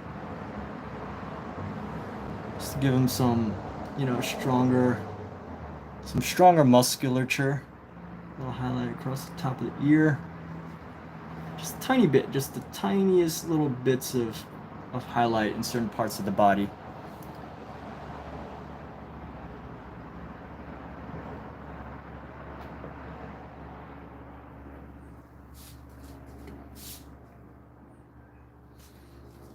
And that's the one great thing about oil painting. Like, whether you try to finish an entire oil painting in one sitting or whether you take your time and do it over multiple sittings, like, you're gonna find it to be very beneficial no matter what, right? Like, if you wait multiple sittings, you're gonna have the opportunity to, blend and to add like beautiful like lights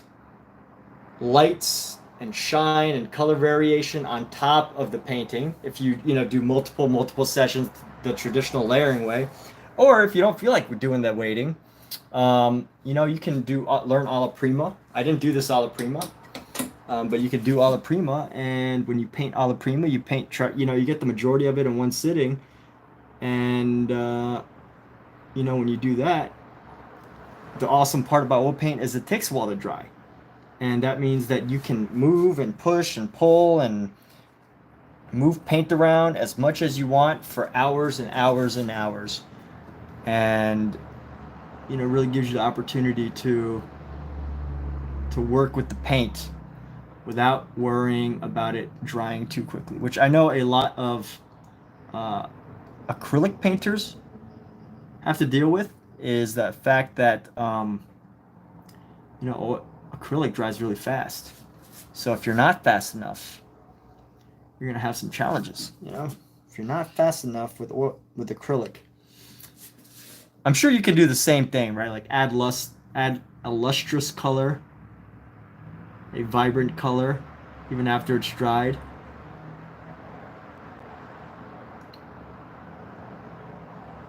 And be able to do a lot of things. But it's just Oil paint's just a bit different.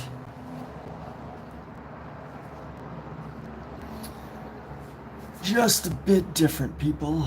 Okay, so let's see. I want to add a tiny little highlight right over here. Just a highlight right there. And then under the eyes, if I can tighten up this right here.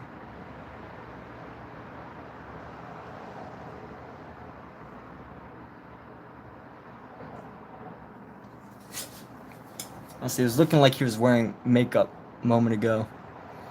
But now, just these little bits of highlight, you can add, you can, do so much. Just helps you to add so much extra bits of detail. So here we go. I'm going to bring this down just a little bit. Bring this highlight down just a little bit. And then let's go like so. Cross this over. Bring this up a little. You don't need to do too much. Just enough is good. Let me see. By the way, when I live stream, I overshare, like what I'm doing, what I'm thinking. Sometimes that could be good. Sometimes that could be bad. It all depends on what you're looking for, you know? If you want someone to just keep quiet and paint,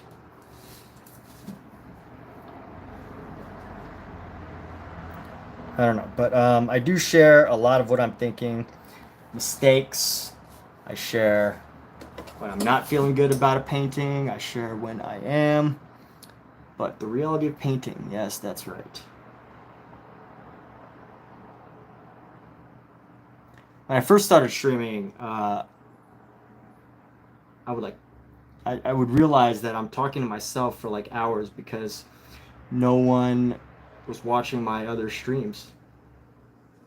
And I would literally just talk to myself for hours. I know it sounds weird. I know it sounds crazy. But, if you've ever thought about streaming, that's kind of what you have to do at some point. Gotta interact, right? So this is totally interactive. I don't always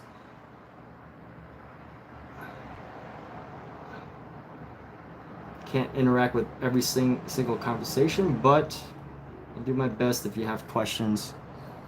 And let's go. All right, we're gonna go add some toe details. Let's see how this is looking. So one thing I like to do is I'm constantly looking back and forth, and this is a little unique if you stream and paint. If you're streaming and painting, it's fairly unique because I can actually look at this painting, and then I have another camera behind me, obviously, and I can look at the camera to get an alternative view of my painting, which gives me the opportunity to reflect on it and to see what's wrong from a different angle, if there is anything wrong. And I think that's incredibly helpful because there's this thing that you learn in digital art, and it's constantly to switch and flip your painting back and forth so that you can get a different view of it. And you could start to like see what may be right or wrong with your artwork. And when you can do like the flip-flop effect while working and doing artwork, it's really helpful. I consider it really helpful. And here we go. Right, let's see. I'm gonna go into this arm here. And the shadow here is a little bit too pronounced, so I want to blend in a little bit across.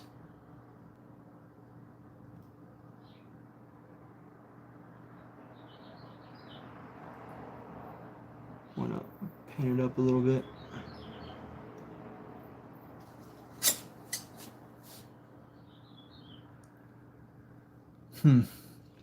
All right, almost there, people. We are almost finished with this painting. I added the highlights to the G's face. G Money. Call him G Money. And what else?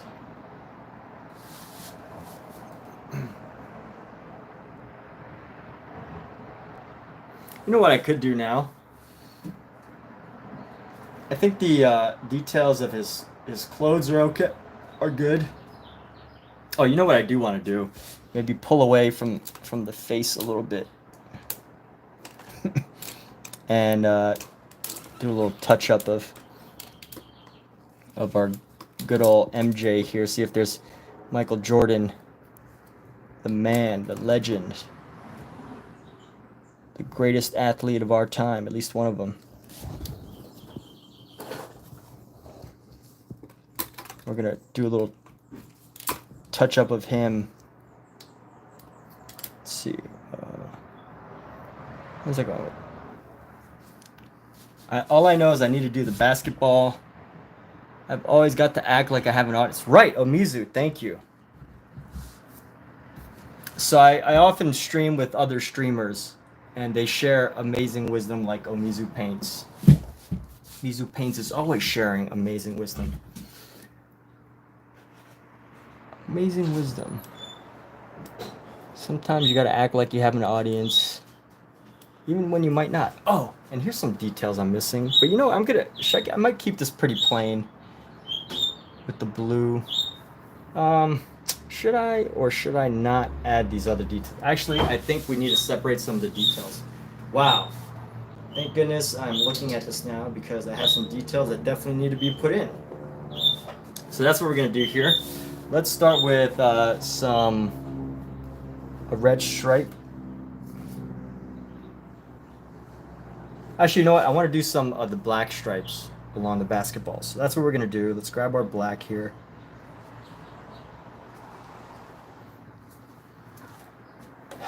And let's see how we're going to do this.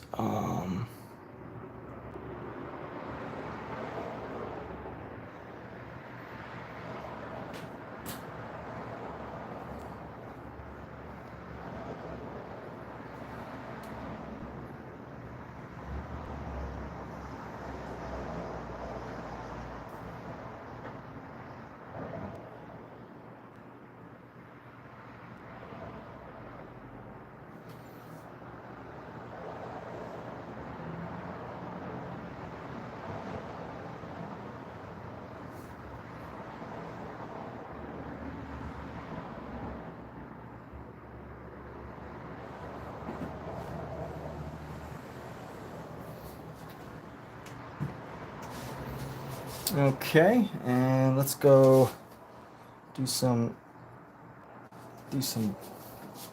another color here. We're gonna go across like that. This should be pretty much across. So let's see, this will cut the ball in half.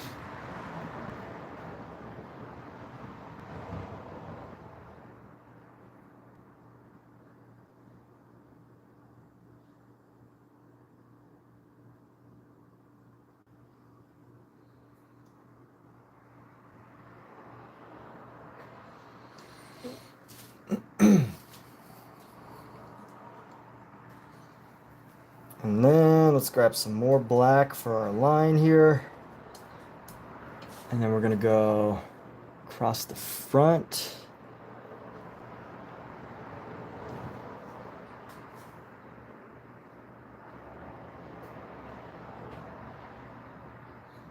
I don't even know how this is the name of the shape, but let's go.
Definitely gonna have to fix that at some point, but we'll leave that. I guess we won't be finished for at least another day. Unless, let's see. Let me see what I could do. Let me see what the possibilities are of tightening up that line. Let's go grab our yellow and our red. Grab a yellow and a red.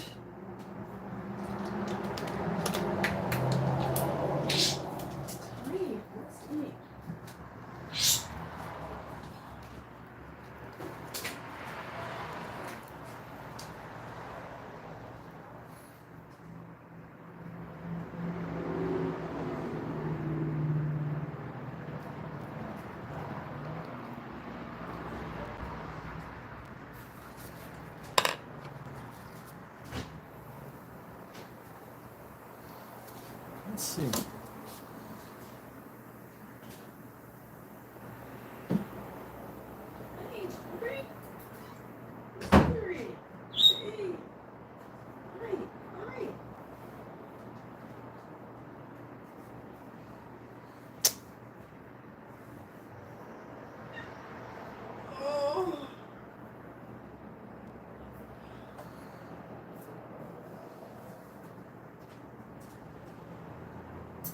So at least this will help us like add some highlights around the ball, which I think will give it a bit more roundness and help us tighten up some of the edges here.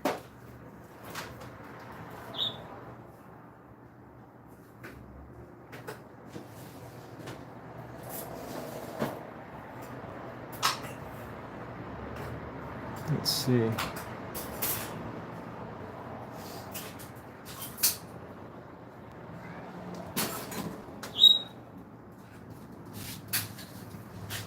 Now let's get our darker version of this orange.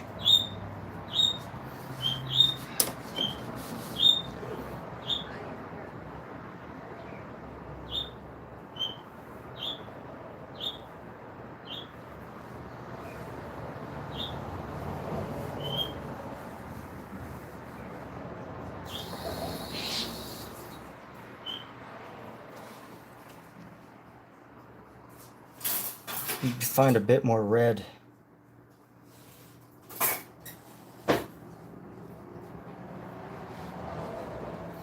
The goal is just to make the ball look a bit more interesting.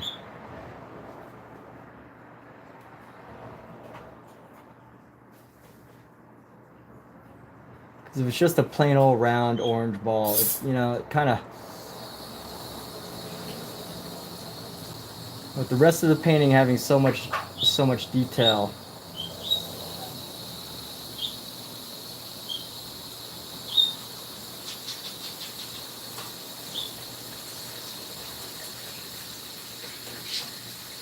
you at least want a little bit more. Gives it like a little golden glow, which is kind of neat. So that's what we're going to stick with. We're going to leave some of this, leave the highlights along the ball. That's one thing that's great about oil paint is, like, I feel like with acrylic, and I only share this, I don't want to make oil paint sound too easy, but, you know, when people work with oil paint, you know, I've had people come up with acrylic paint and tell me, oh, because it takes so long to dry. But honestly, I think that is one of the best parts about oil paint, because you can see that I have enough time to work some of these areas, right? Like, I'll be honest, if I'm totally transparent, I would say that I felt like I messed this up, right? Because I was messing up, I was adding the highlights and they were a little too bright in the ball. But because it's oil paint, I really do have the opportunity to go back over those areas, and I can, you know, if I want to make it darker, I can go with a darker orange, or I go in with the red, and like, because I know the colors, I can blend it and start to add different colors to, you know, cover up some of the highlights that I did a little too much in.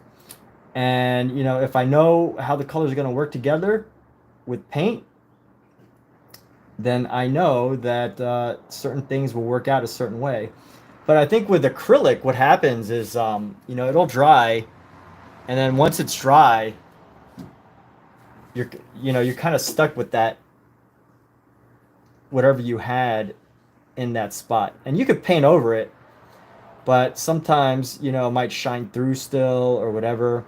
But, and I'm not saying that oil is better than acrylic. That is not what I'm saying. What I am saying, though, is that if anyone is painting with acrylic and they feel intimidated by oil paint, this is my argument for why oil paint should not intimidate anybody from attempting it. And that argument, as I said, is, you know, there's a couple benefits, right? There is a benefit to not having it dry, because then you could just start to, you know, you can just mold, and then, you know, you get color variety.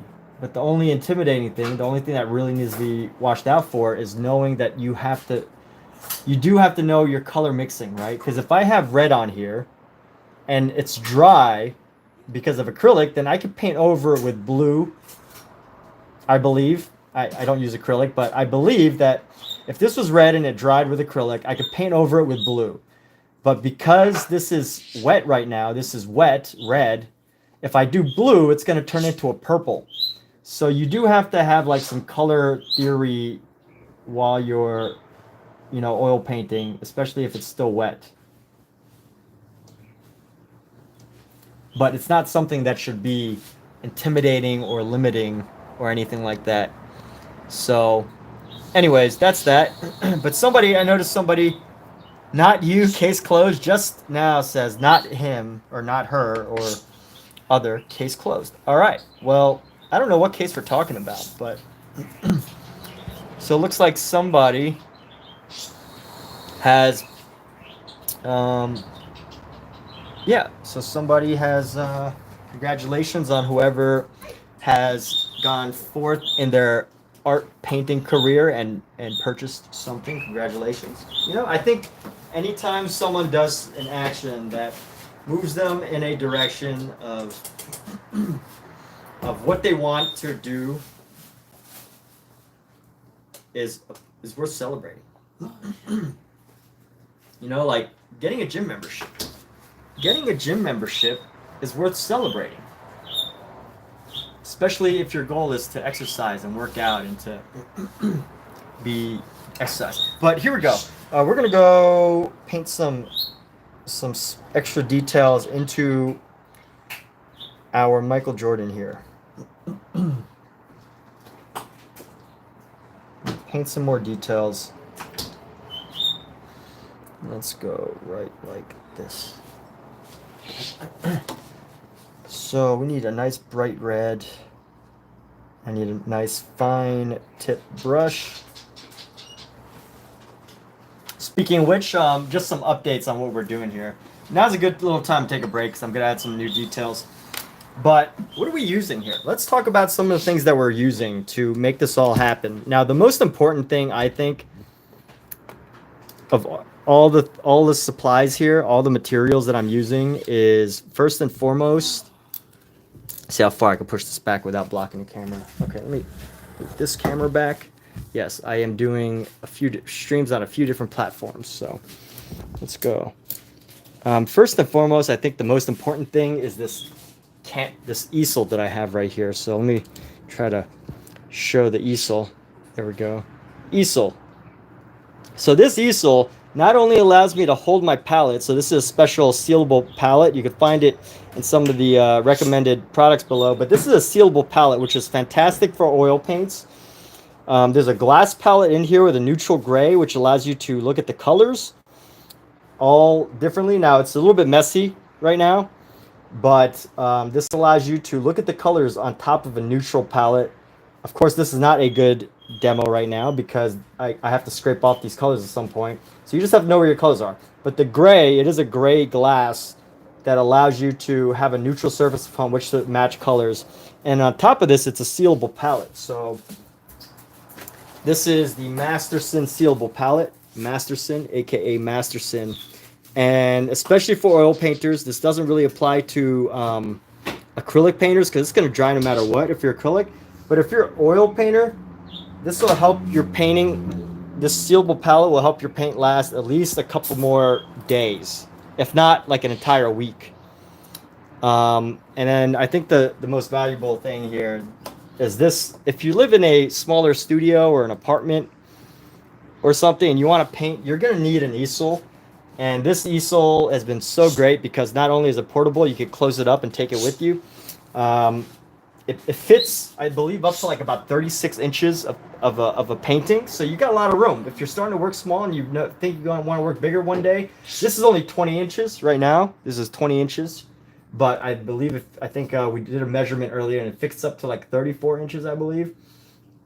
And absolutely fantastic. And you know what? I have some storage back here. You haven't really been able to see me. You haven't really been able to see me jump back and forth here. Let me see. This is. I need to go over here. Ah, here we go. There's my face. All right. So back here, it's great. It's like it's got storage, right? I have a bunch of paints. I have a bunch of paint right here, ready to go in the storage back here. So it's like you get your own mini studio that you can have in your own home. Otherwise, it's like, you know, if you have a lot of space, great. You should have, you know, if you have an entire full studio and you do big pieces, this easel's not for you, because if you got your own studio, you got tons of space, you're gonna want a different setup. But if you're in a smaller studio, maybe if you're just starting out or you do paintings of less than 36 inches in height or 34 inches in height, then this is absolutely perfect for just about anybody. Because not only does it have storage, but I mean, think about the space right here. Let me see. So the space that it actually takes up, this easel right here, like you can see my apartment. You can see the back of my apartment right there. It's not the largest apartment in Los Angeles. Let's just put it that way. We do live in Los Angeles, so you know my space is a little bit smaller.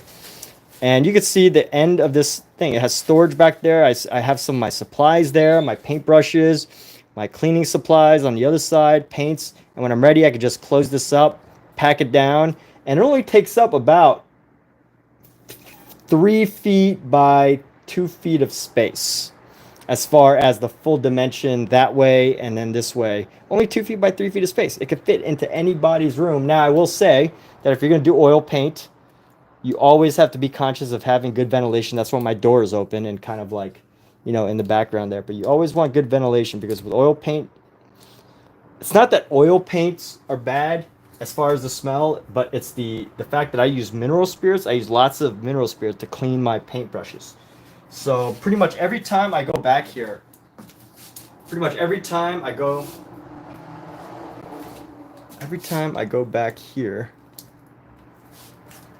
go back here with my brush,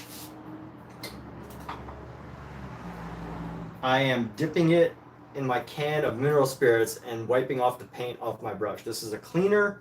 Don't inhale it. Don't drink it. It's not good for you. Don't mix it up with anything that you might. And not everyone has to use this. I like to use it because I think it does a great job of helping me clean off my paintbrushes. And it can be really rough on your paintbrushes, so you got to know how to use it. But right now I'm using Tuscan Pine, which I don't know if that's in the description, but Tuscan Pine, that's Tusc and Pine.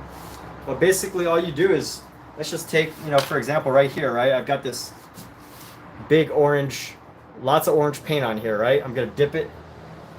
Like, you know, I could just wipe it off on my thing, but there's still going to be some left over. So what the mineral spirit does, besides thin the paint so that you can, you know, layer it, I'll probably talk about some more of this in another stream, but I'm dipping it right here into the mineral spirit. And it, like, however it interacts with oil, it, like, pulls the oil off and the paint and pigment off, and it helps you to really just give your brush a nice, clean reset. But it also comes down to using the right brush, too. So some of my earlier brushes that I bought were not oil paint brushes. It's important to definitely find brushes that are designed specifically for oil painting, because oil painting is so rough. Oil painting is so rough on brushes that if you were to use it with like watercolors, it would totally dry out the brush, or not dry out the brush, but it could totally ruin your brush on the first use. But definitely oil paint is one of those things where you're constantly going to want to be cleaning. You don't need mineral spirits. You could just use oil and, you know, dip it in oil and wipe it off. But I like the mineral spirits. It all depends on personal choice. So where are we at right now? These feet I've been working on. You know what? I got to add some shadow into these feet. I think if I had some shadow between the toes, actually, you know what? One thing at a time. One thing at a time, dude. That's one thing about my painting is sometimes I focus on too many things and I just get distracted and I start doing one thing after another and then things happen. But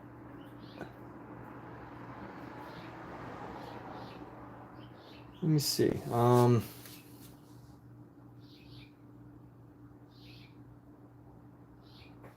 Let me add.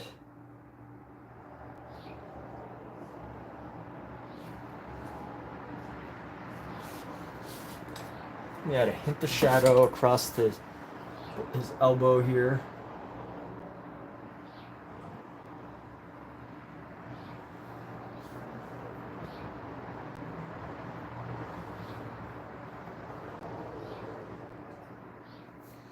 Let's see how that looks.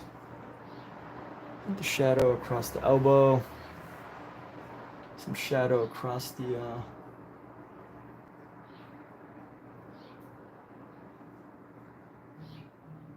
bottom of the hand.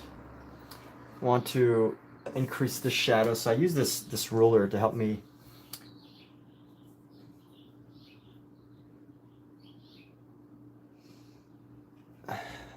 really help me set up my paint.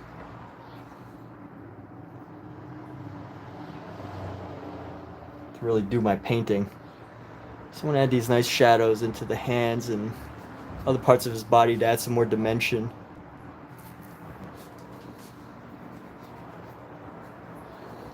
And then let's go right in here. Let's go. Boom.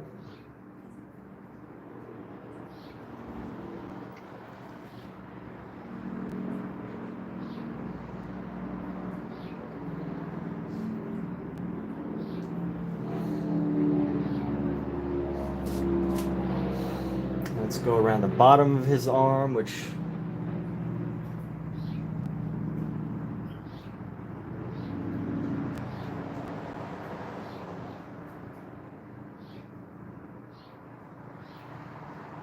we're going to come around.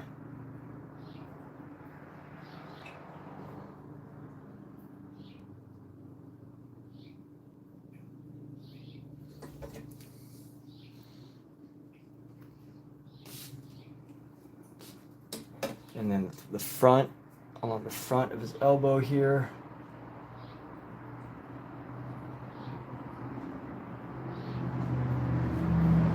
And here we go. We're going to go bam. All right. Very cool. And along the top of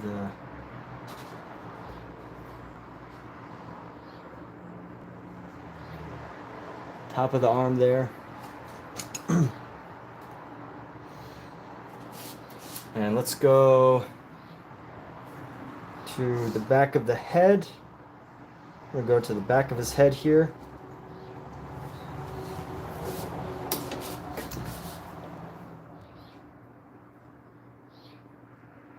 Let's see.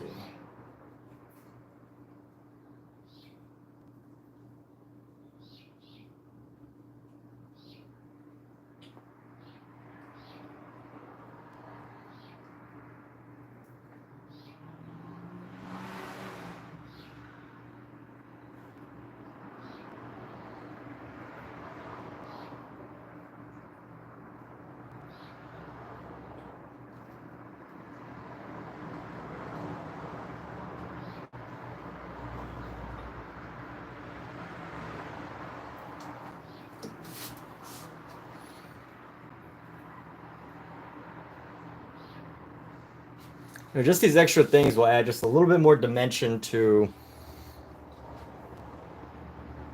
Michael here. What a great name though, right? Michael. I think that was one of the most popular names for like a generation. Michael. It's a great name. I like it. I like the name Michael. All right, so here we go. We're gonna go here, just, you know, add in, darken the hair area to create the separation, and we're gonna create a little bit more roundness into the face. And then we're gonna go add this highlight here.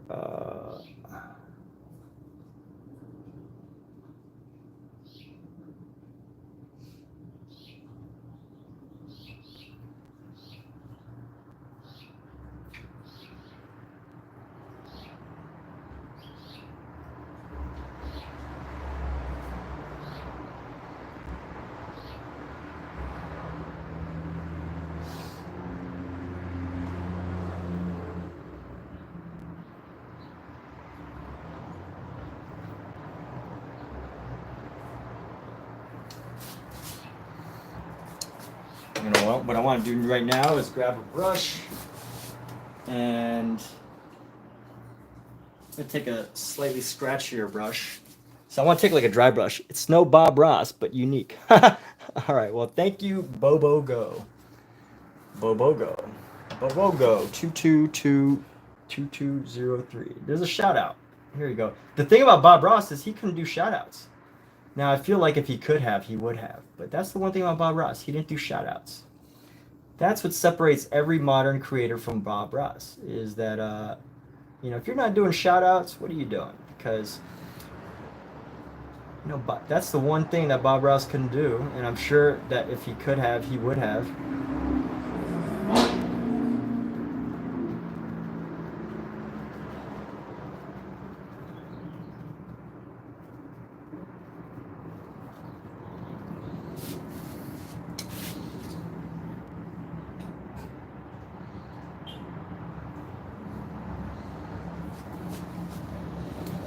And let's see, how do I find just the right color? Just the right color. I want to find just the right color for, you know, Michael Jordan's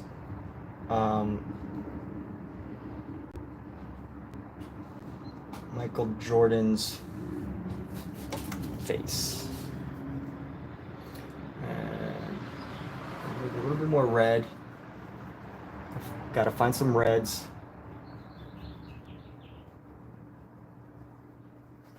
Find some reds.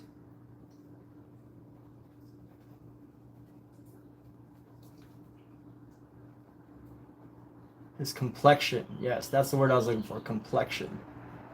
Gotta find just the right combination of colors for his complexion. So here we go. Gonna find some more of this darker red here. And I think this will help to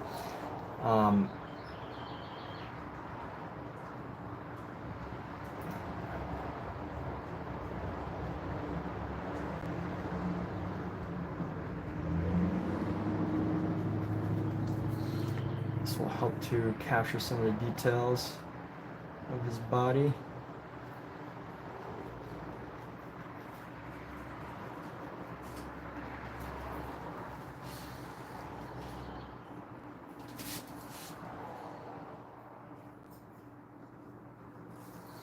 Let me see how we go about the front of the nose here.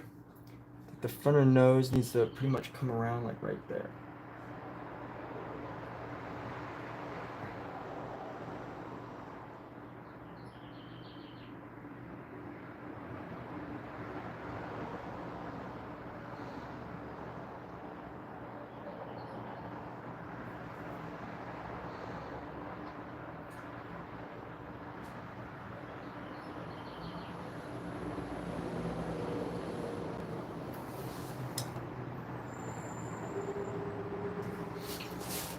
And then, how are we doing this? All right. Well, I'm using a ruler right now for this, but you know, some people like to use an actual maul stick. So what I find is the difference is with my maul stick here, it's constantly sliding around. So just because of the way I work, you know, the maul stick's really good, I think, if you're painting against a wall or a much, much larger canvas where, you know, it's dry and then you would stick the maul stick right against, you know, right against your canvas and you would paint. But it has to be against the wall because behind here there's no surface, right? This is just behind here, it's just a thin canvas with nothing behind it to support it. So if you're painting against the wall, you have a solid support surface. But if you're not, then you know you have to set it here. But I found that with this, because it's round, I'm constantly sliding around. So I still use one of my rulers, but you got to make sure that you're using a really solid ruler. I bought a nice, I believe this is steel. I believe this is a steel yardstick. It doesn't bend easy. I mean, it bends, but you know, not as easy. Not that easy, and I don't put too much pressure on the stick anyway, or on the ruler. So it helps. But what I got to do is I need to blend some of these colors. I want to find a good purple. I want to find a nice deep purple to add into Jordan's face.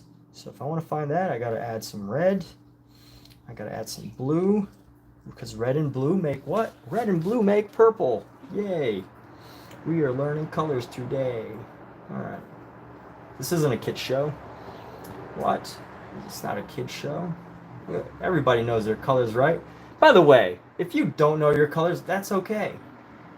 Because there are tools that help you learn things like that. There are tools. And I'm about to show you a simple little tool that you can use to learn how to mix colors. One simple little tool. I think this is a good, we've got a good color. Good color for Michael Jordan's complexion here. All right, we've got a good color for his complexion. I like it.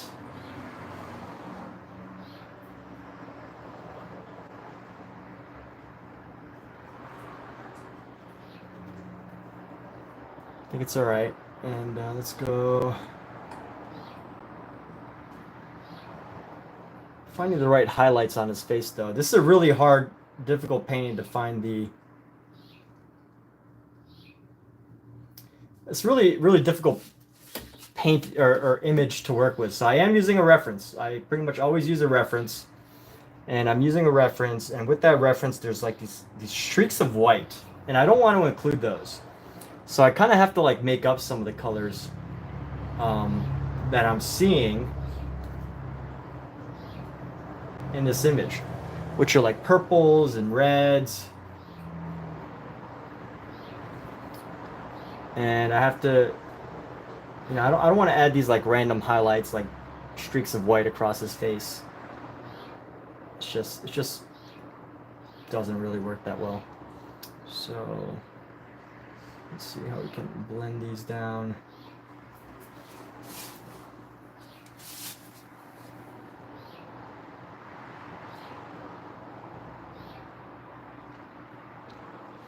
All right, that's good. Now what we got to do, oh,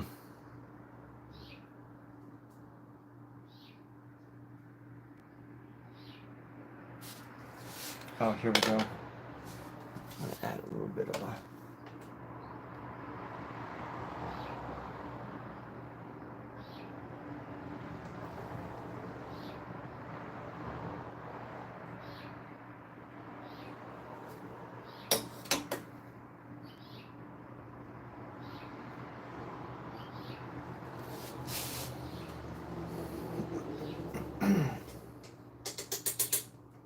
Okay, here's what we gotta do now. I want to add some stripes. So let's go with some of these stripes. We're gonna go with our red stripe. I'm gonna do a red stripe right across the top of his sleeve here.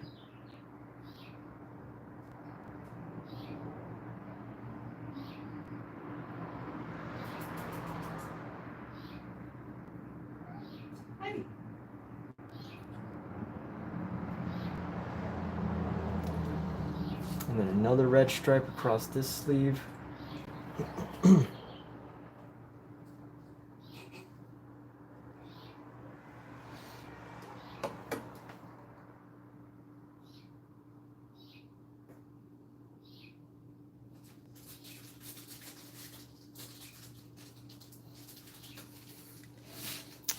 And then we're gonna add like a red stripe right into here.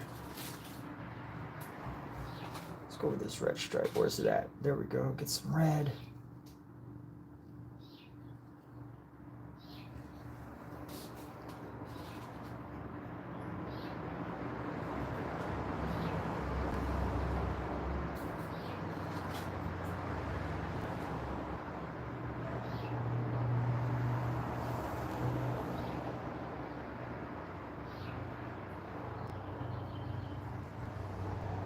Just gonna keep going around and around.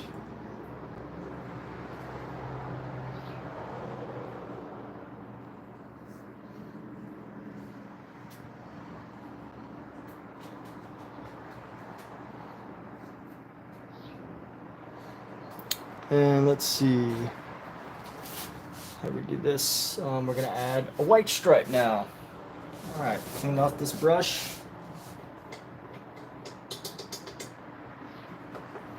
And we all know this is Michael Jordan. We don't need to get too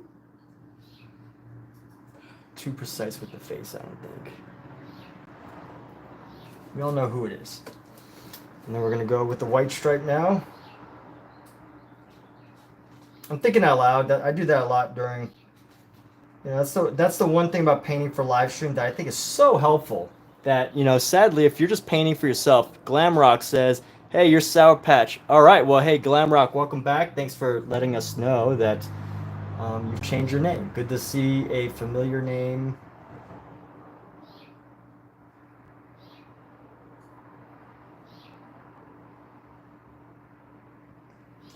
By the way, the name of this painting is The Creation of Excellence.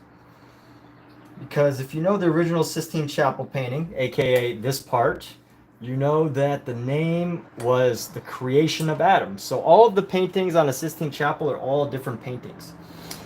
And they all have different names, different stories. And this one, if you know this one, there was a dude sitting right here who is Adam. So instead of Adam, as you could tell, I substituted Michael Jordan. So that's the story behind this. Because I feel that Michael Jordan represents the creation of excellence.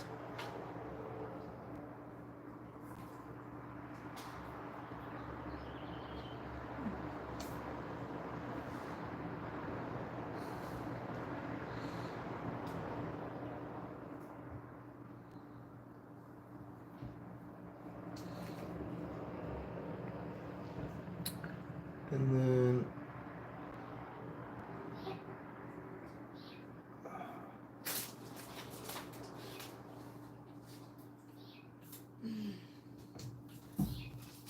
and here we go. So we got that, and then we need one more stripe. I don't want to add too much of this, but just enough to give him some more character. Give Michael J some more character.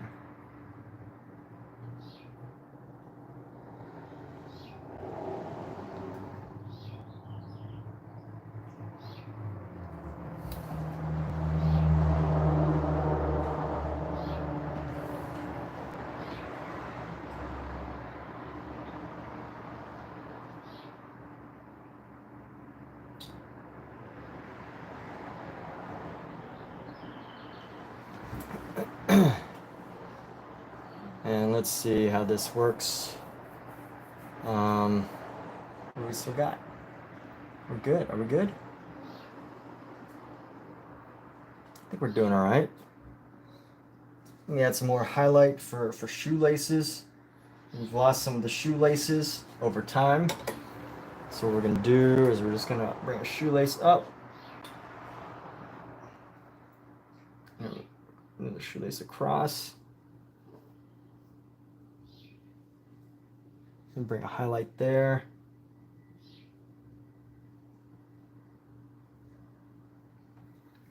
And we're gonna do, almost fell. And then let's see, we're gonna come in.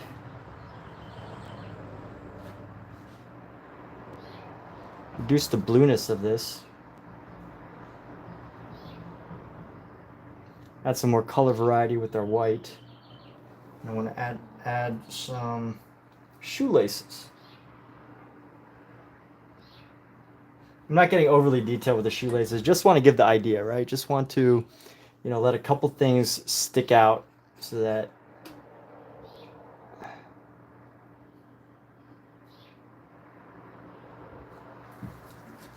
there's something to look at and add some interest. And now, let's get one more touch. And this is somewhat of a delicate process right now. Not like precious delicate, but just what I'm about to do.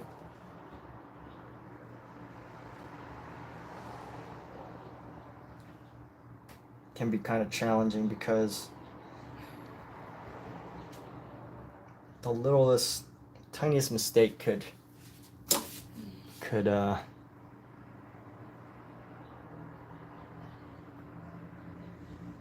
of force us to have to wait it out again.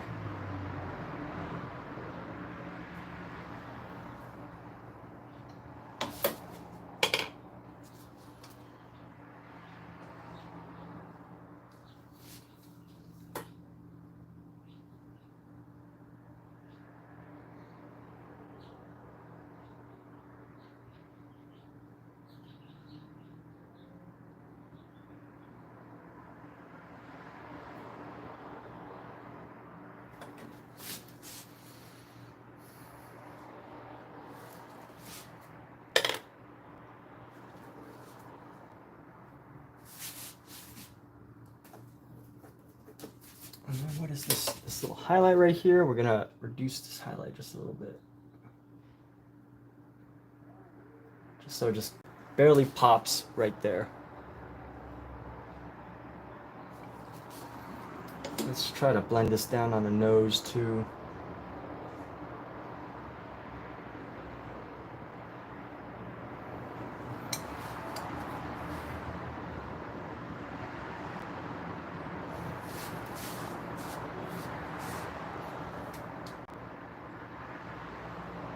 Let's bring a bit more red into these hands. Or it's a good color. Because the hands are otherwise too bright, I think.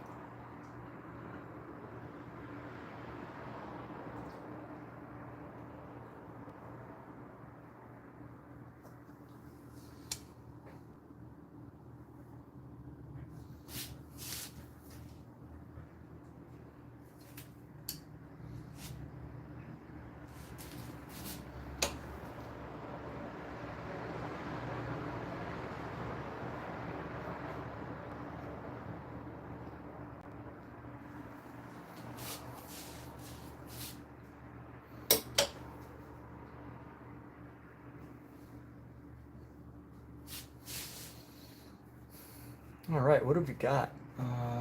Yeah, we've got something good. We've got a painting.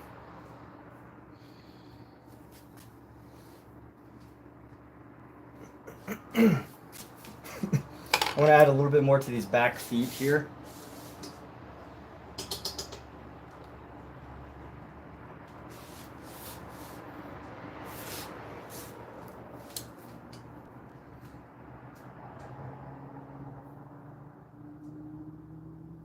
Just a little bit of a shadow. Let's see.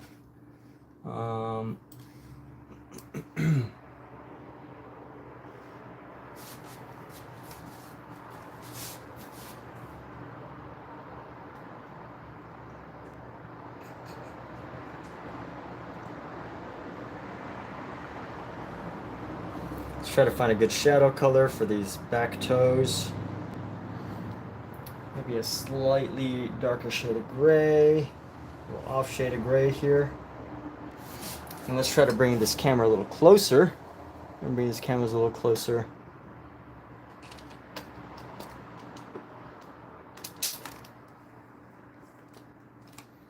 Still won't really be able to see exactly what I'm doing foot-wise, but you know, we'll do my darndest to try to make it visible. My darndest. All right, so here we go, bringing in the shadow right here. Really subtle shadow to capture the toe. A little bit of a knuckle across the top of the toe.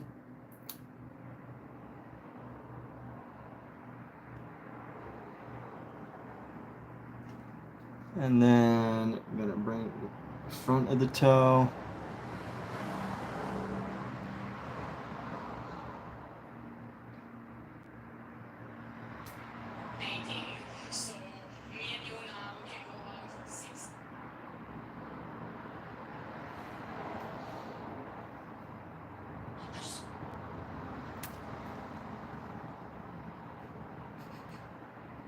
And here we go, let's go boom, right like that.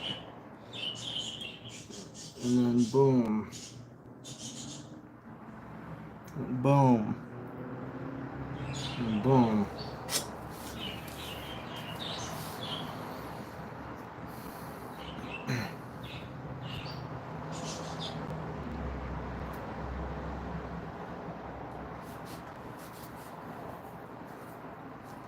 You know what I can actually do? One way to do this, now that I think about it, is to add a shadow where I think the toenails should be.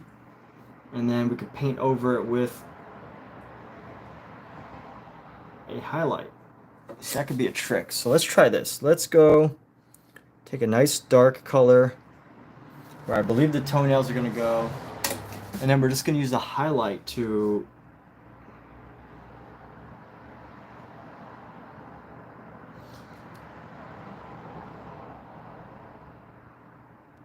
make them appear. Just a little hack. I just thought of this little hack, and you know, it's probably nothing new. I'm not saying I invented it. I'm just saying that now that I think of it, if you paint in dark toenails and you want, you know, a light outline on the outside of it, what you can do is you paint the toenail a dark shade, and then you paint a little highlight on top of it. This way you can get the outline and the highlight. But now I just got to go in with a really bright white on top. Now let's see if this actually works. I have a feeling it will, and I've done this before. I've never really put a specific like term to it. You know, I've never actually said to myself, this is exactly what's happening. Let's start with these toenails right here. I want to reduce the size of this brush, so I'm using a pretty fine brush right now. This is 0. So this is 0. Let's go into here.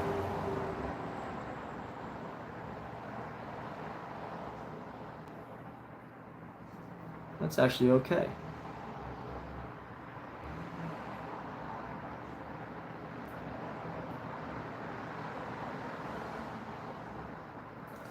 All right, got some toenails there. I can be okay with that. And then let's go a little darker with these other toenails, just a hint darker. And we're gonna go right across the top. A little hint of a toenail.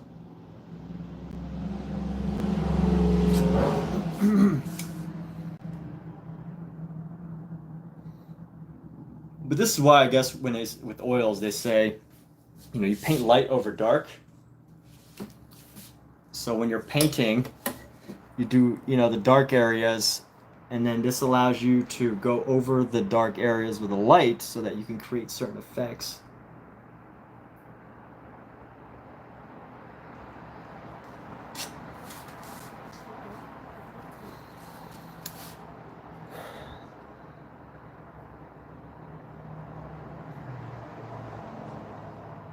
You know what, we're looking okay. So let's see from a different angle what's going on here. Got our hands, got our feet.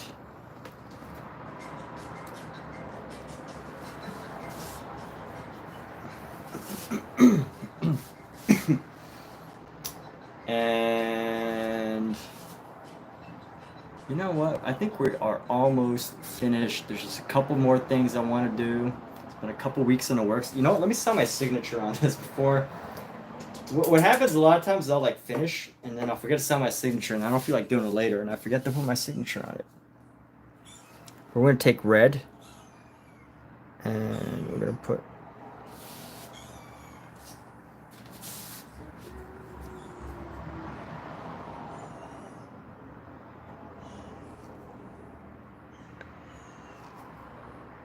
E.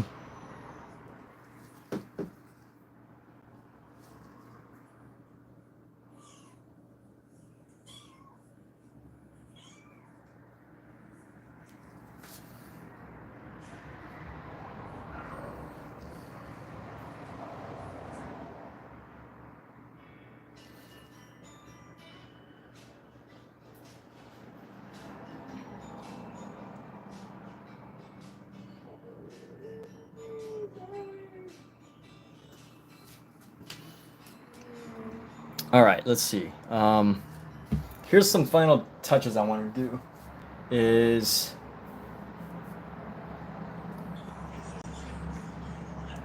just some final details along these. I could probably keep painting for at least another couple of hours, but just doing these touch-up details on our... We're going to zoom out a little bit. Let's see. Zoom out a little bit because we're going to do the fabric. I'm actually working on a fabric right now.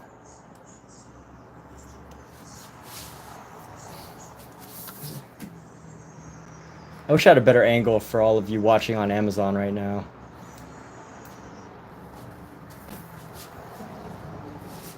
But sadly, with my current setup, I will make an effort for future paintings to make it better, I promise.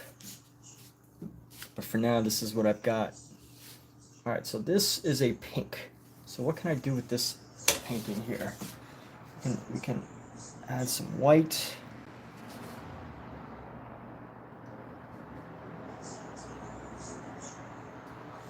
I'm gonna add some white into this section here.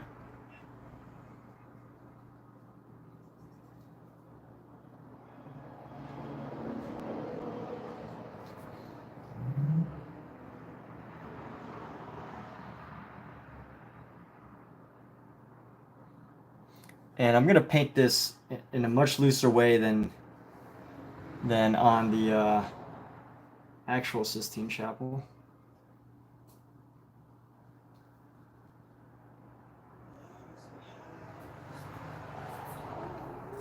You try to find a shadow and do some shadow color areas here.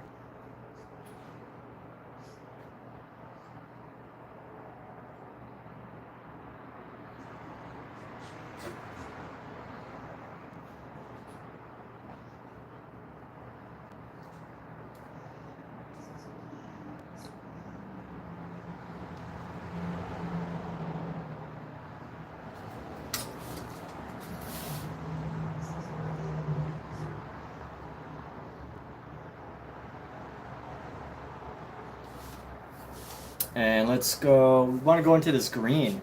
So with this green, how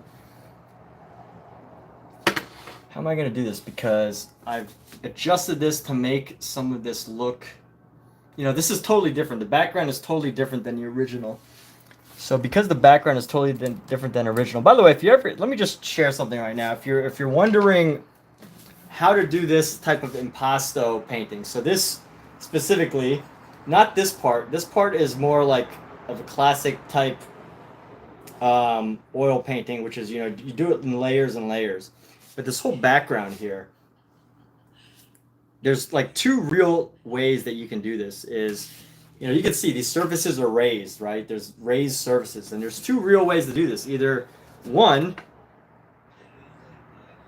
you know, and I'm not going to do it right now because it's my painting's already almost done. You take a huge chunk of paint, and then you just start laying it down right across. But the problem with that is, you know, that can take a long, long time. So another way to do it, if you feel confident, if you've, you know, had a little bit of practice, and, you know, this is definitely an expensive way to paint.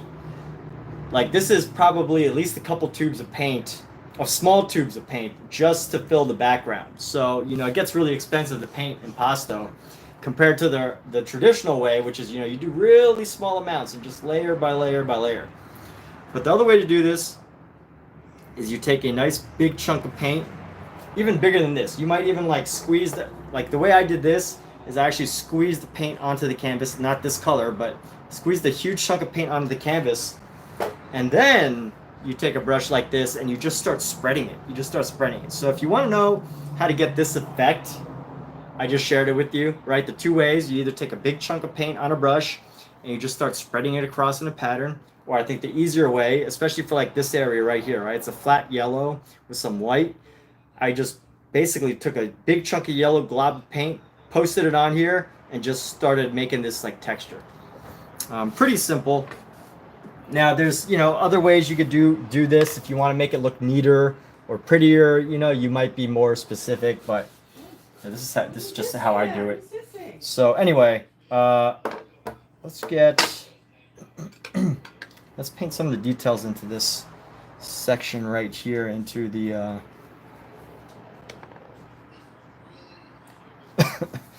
into our, let's get some more shadows, right? So how do we get some more shadows? What do we have? We have some green, we have some black, we have some yellow. So let's grab a yellow. And we're gonna mix it with our black. And get like a really dark green, dark yellow, I should say. And this is the color we want to use to put into some of our outlines. So right here,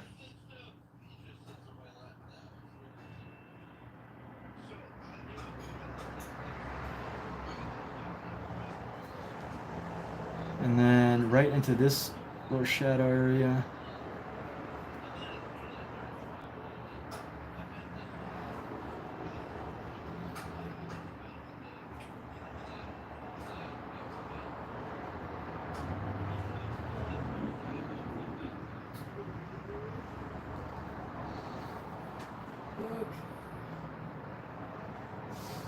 You gonna take a break soon? Yeah. Eat something? Yeah.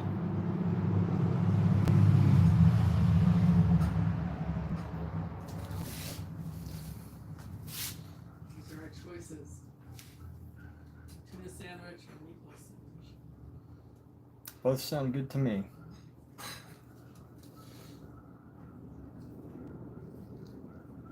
Or sleep sandwich. Sleep sandwich? Yeah. You, me, the cats.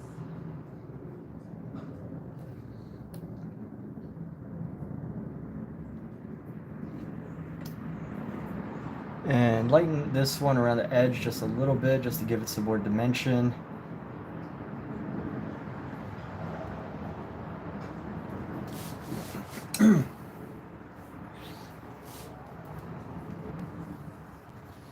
Let's see how we can use this color to continue on. So we're just gonna use this color to continue on, and we're gonna go, come around here.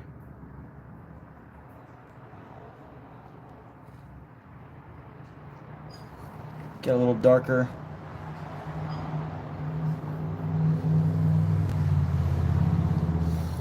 We're just gonna come down right here.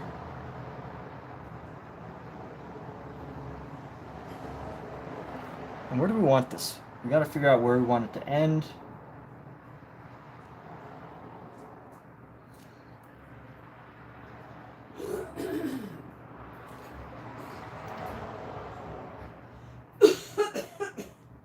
So right around here is where we're going to have it end, right there.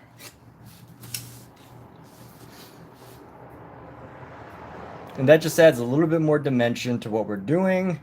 And then from here, let's see, I want to add highlights. So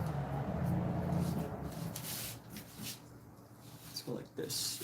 Where else can we find? You know, the greens are already there. So really all I need to do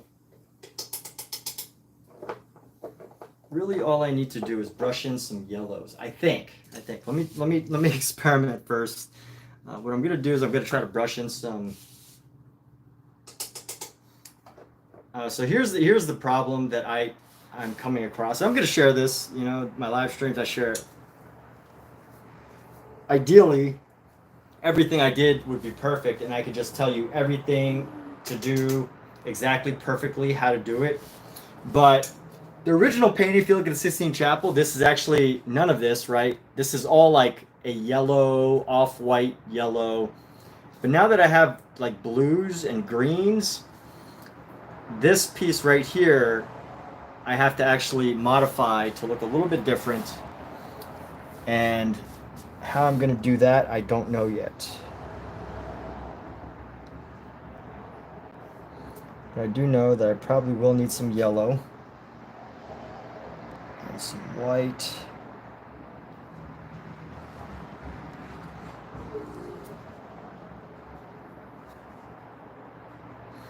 Grab a little bit of this yellow ochre.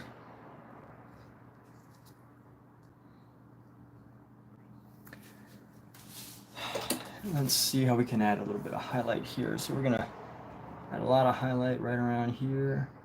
Nope, that's not gonna work. Is it gonna work? Too much color, but let's see.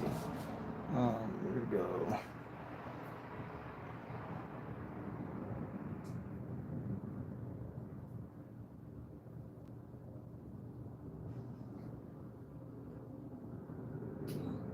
Huh. How's that looking? Not too good. Not too good.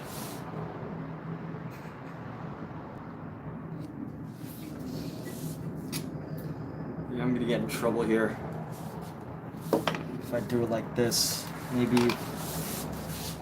It's a good brush.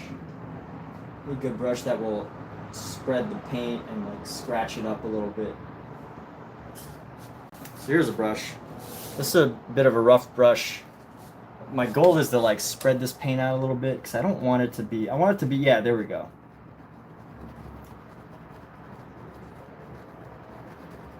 The word that I'm looking for is that I want it to be more of a glaze, right? I want it to glaze over. I want it to be more of a glazed over look, which means that if I put like white, I want the white to pretty much like scratch across rather than, I want to paint the white across rather than to have it spread over to create this like color rather than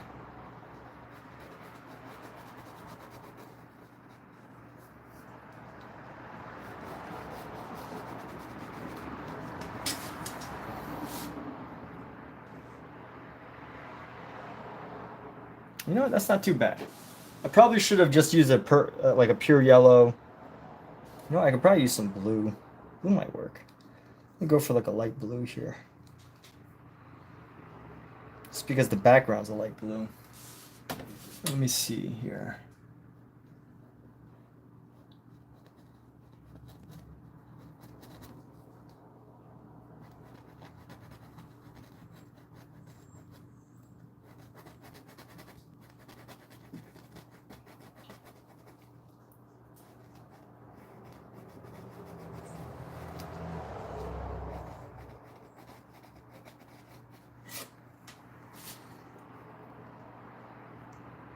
You know, that's actually looking pretty decent. And I think it really comes down to like how specific I want to get this compared to the original. So that is the question that I have to contend with.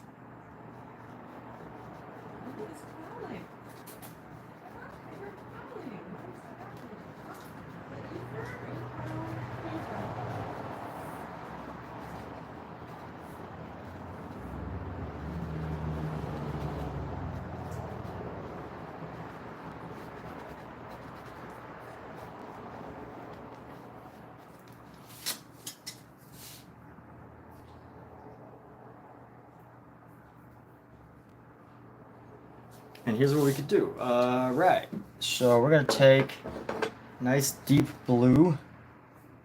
We're going to carve in some nice deep blues into this piece. Let me go. I got my blue, got my yellow. You know what? Let's grab this yellow ochre. Mix it in with my blue. Yellow ochre with some blue. And I don't know if that's going to give like a muddy green, but we'll work with it.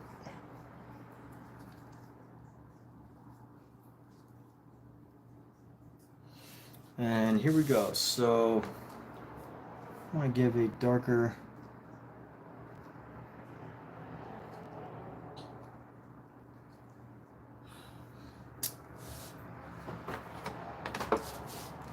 give a slightly darker shade here. So we're gonna go into some of these areas and let's just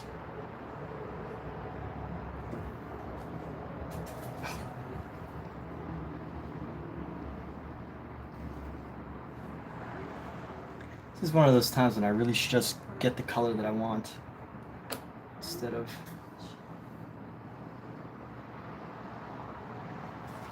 Yeah, let me find a good green here. Get yellow, get green. I have the perfect color. I don't know, sometimes like my personality, I just want to try to mix colors, but sometimes you don't need to mix colors. Got a perfect cad green right here. So cadmium green.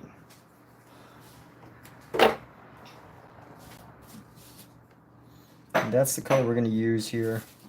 I think it needs a little bit of blue there. Cad green with a hint of blue, just the tiniest dash of blue.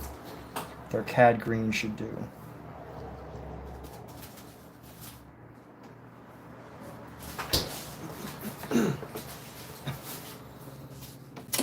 And let's see how this is going. So we're going to come into here. We're going to go boom, green. I'm gonna heat up the meatloaf. All right.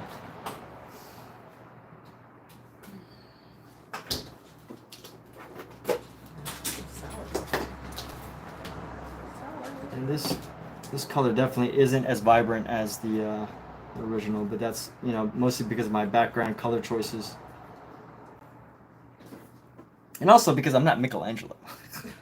Right? Like, I'm not Michelangelo. Sorry, people. I know some of you are probably hoping that I have the skills of Michelangelo and I could tell you exactly how to paint like him, but I can't. I can only do what I can. And you know what? It's good to be who you are. Be who you are. Be who you are. Alright, so we're going to come down here. We're just going to add some cad green right into here to make it all come down. And we're going to add this darker green here. And we're going to come around and just bam.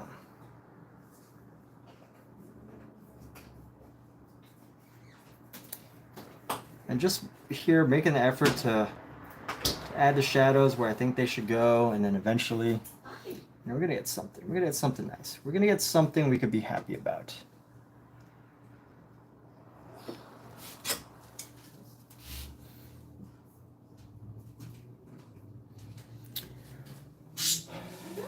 And let me see. I'm gonna use a scratchy brush now.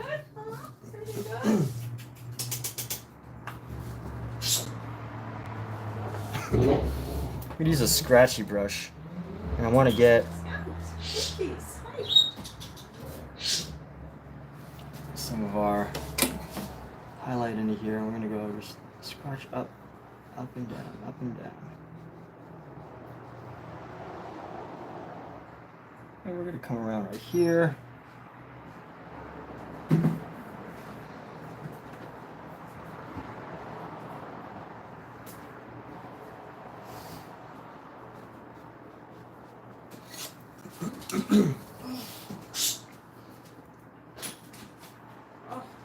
Let down again. Love to do that. Nice. Pull the curtains down.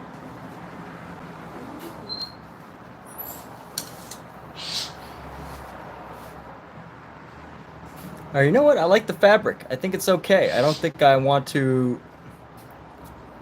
try to perfect it the way Michelangelo did, so I still have many years of drawing fabric before I can actually probably even do that. So we will let's add a couple more details. A couple more minor details.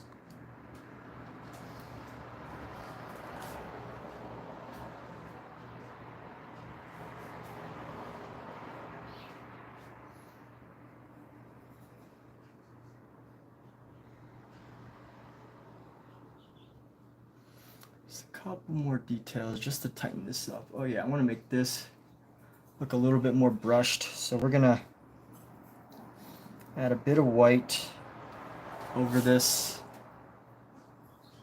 Let's zoom out a little bit. Zoom out of our final piece here.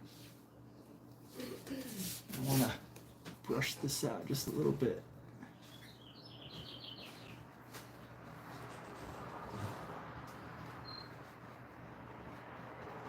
A little bit more color variety.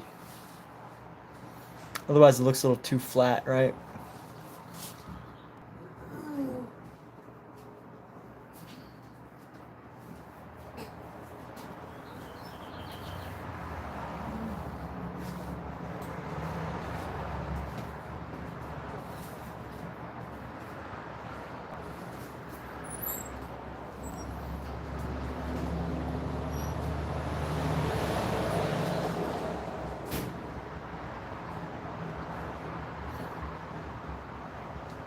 See, how do we do this? Continue adding these colors over the top of this to create the dimension here.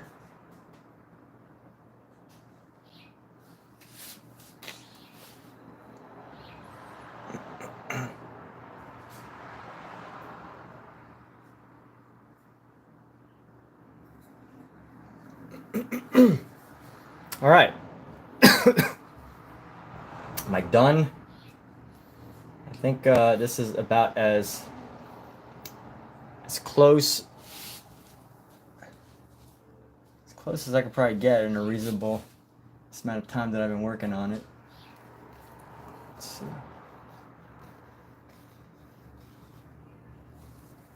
I think total about 40 hours, maybe 30 hours on this painting. Maybe not 40, 30? I'll have to check my my YouTube, my data, but something like 30 hours. Maybe longer. Maybe not as long. I don't know.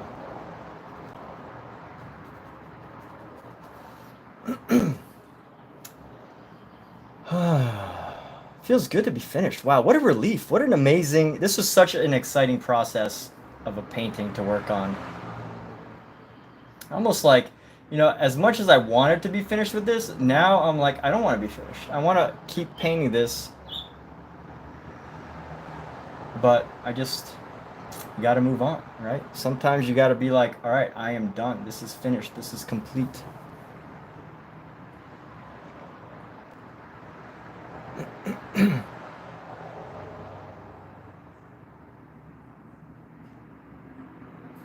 So really anything that I'm just like, ah, that has to be that has to be touched up, but I'm not seeing it. Maybe this face right here. Let me add a little bit more to this face up here.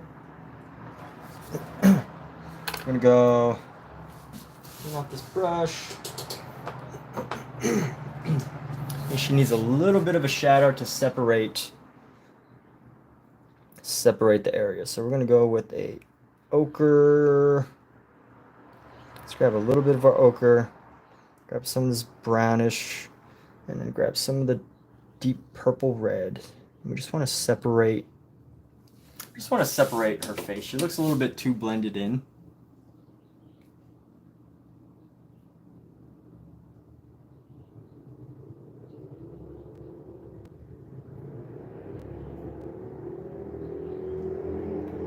So how's that look? That's okay.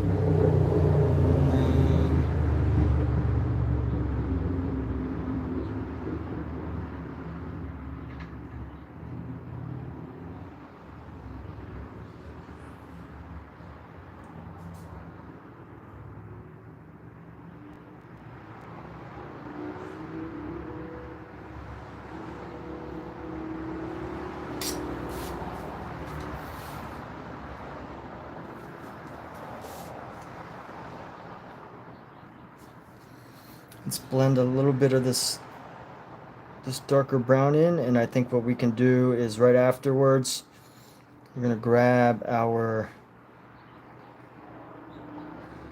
blend in some of this brown, and then afterwards, just to bring the shadow into here.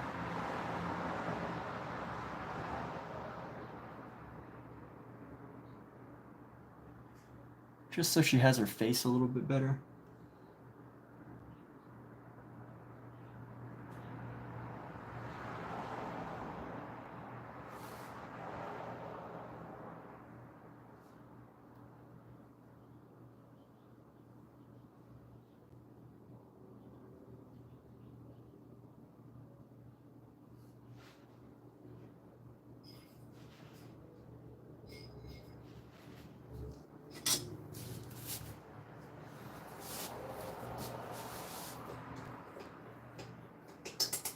All right, now as we're wrapping up right now, we're actually going to clean off this brush. We're cleaning off our brushes as we start to wrap up. But something I like to do is I like to start my next painting, which means I'm going to grab another canvas in a few minutes, and we're going to finish this one. But I do have some little touch-ups I want to do. I'm okay with this hand. We'll leave some of the cuts in his hand.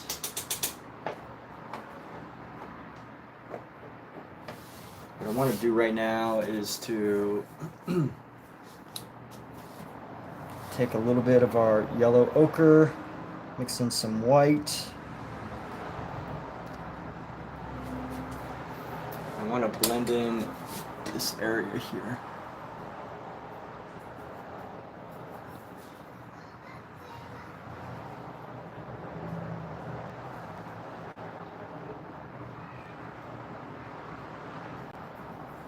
And the whole purpose of this is to reduce the overall shadow that's happening. Because it's really dark and very, like, there's a lot of luster, I guess you could say. So I'm using another color to go over and help to, like, blend in some of the color. Because I really just wanted the face to have some more separation from the background. And I think this does it. But she doesn't need to be overly detailed, so that's okay. Michael, Wilbur, keep on painting it. Start a new one. Yes, that's what I'm doing. I'm starting a new one after this. But that's right. All right, so we are done with this. I am very happy to be done with this. It's as bittersweet as it is. We're going to start our next one. But here's the thing. I don't know what my next one's going to be.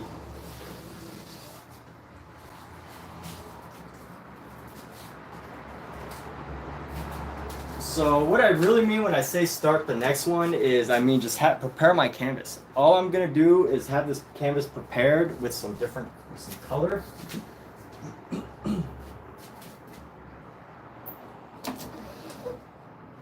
So we're just gonna swap our canvas here. We're gonna be careful not to accidentally mess this up with our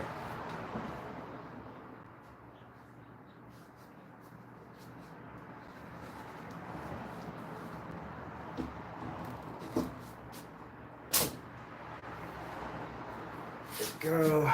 Pop on our new canvas. And this canvas that we're going to be working on is a US Art Supply canvas.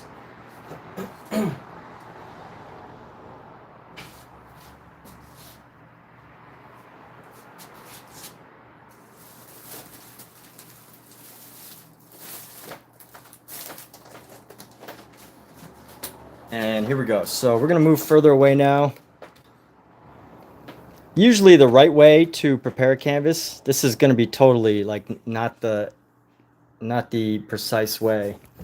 But so Michael, we're not going to do too much more painting tonight. I really just want to have this canvas prepared.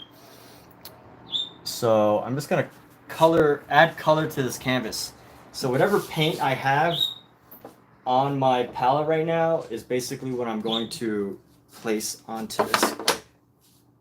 Got some white. Some of this blue's gonna dry off pretty soon. So let's just mess around. Let's make something abstract, people. Let's throw our blue on here. Let's grab our gray. My gray's about to dry off, so let's grab our gray right there. Let's grab some of our black, and we're gonna lay our black right here. And ultimately, what I'm gonna aim to do is let this paint dry for at least a day or two. Grab our red, lay it down there, grab our yellow. So again, this isn't the real way you're supposed to prepare a canvas, right? The real way, you know, the traditional artist way is you know exactly what you're going to paint and you sketch it out, and then you lay out all this paint in a very specific way. But I'm not doing that. I'm doing it. I like the idea of having a unique underpainting, something that isn't matched by any other artist, because every other artist is doing pretty much the standard, like, if this was going to be a face, I would basically do a tone painting, which is you know, if the hair is black, then I would, you know, add the really dark colors in the hair. And then if there's a highlight on the nose, I would erase away some of the colors. So I guess the proper term is a tonal painting.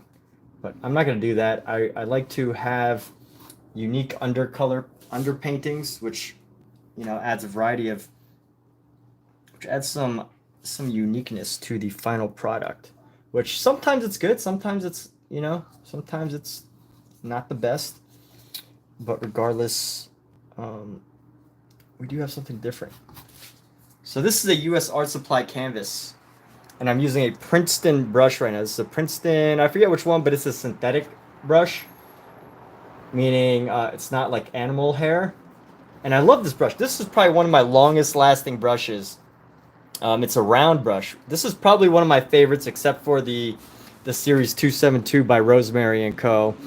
But this Princeton brush is probably one of my favorites because it does the job that I need, which is just being able to, oh yeah, so here's a great example of what I was saying earlier. So if you want to do this impasto technique, one thing that you do is you would lay down your paint with a, if you're still here from what I was talking about earlier, you know, I was trying to explain how to do impasto, and there's two ways, right? Either you take a big chunk of paint on this canvas or on this paintbrush, and you start just maneuvering it across the canvas, right? That's one way. Or you do as this was done, you know, you have the paint on the canvas, you lay them down in big chunks, and then you just start smudging it across. And that helps you to create a nice, complete... Let's use our left hand here. This is not too serious. Let's use our left hand. Let's get our left hand into action here. And then you just start like spreading the paint in a pattern, however you deem fit. You know, you could start, you know, you could move it in circles, and then you could move it into... I'm having fun now. After that long, complicated painting, now's a good time to let loose a little bit.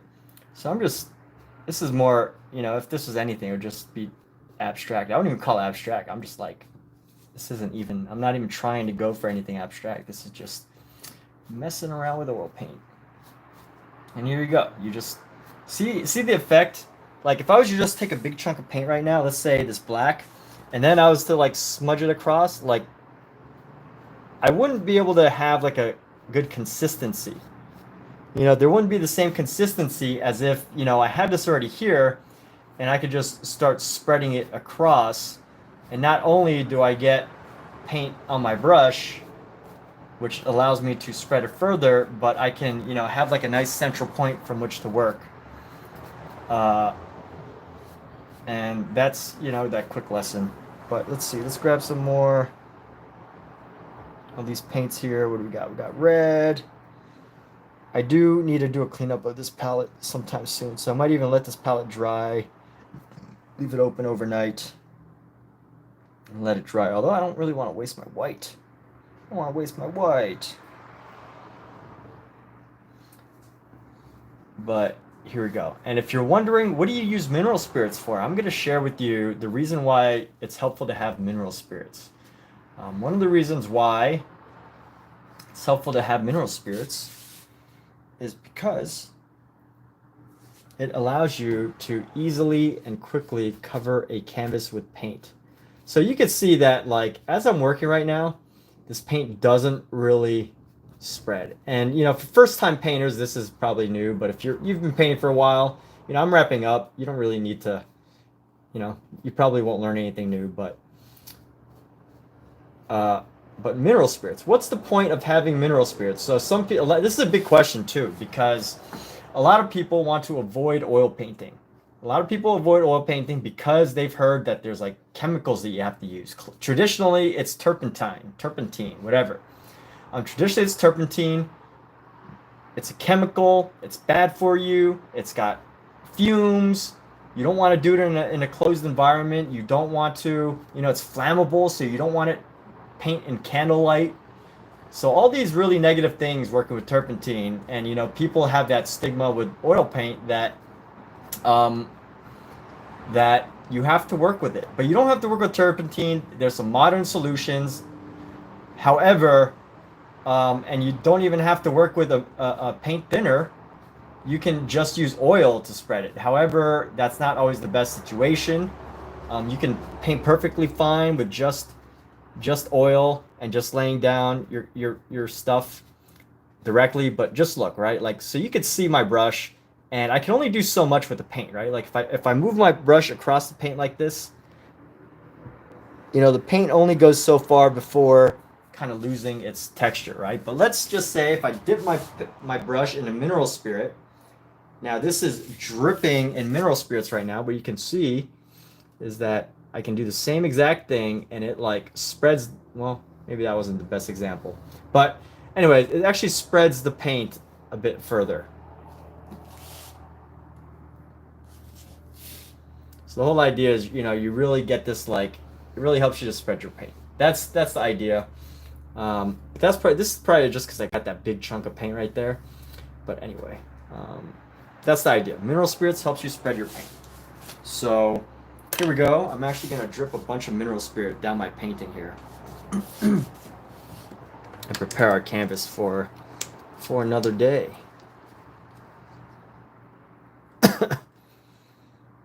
So what I sometimes like to do, the way I like to do it is take a nice big brush. Take a nice big brush here. This is my big brush. Big boy brush. And I just drip the mineral spirit right down. Sometimes it races down, you don't really want that, but sometimes, you know, it helps.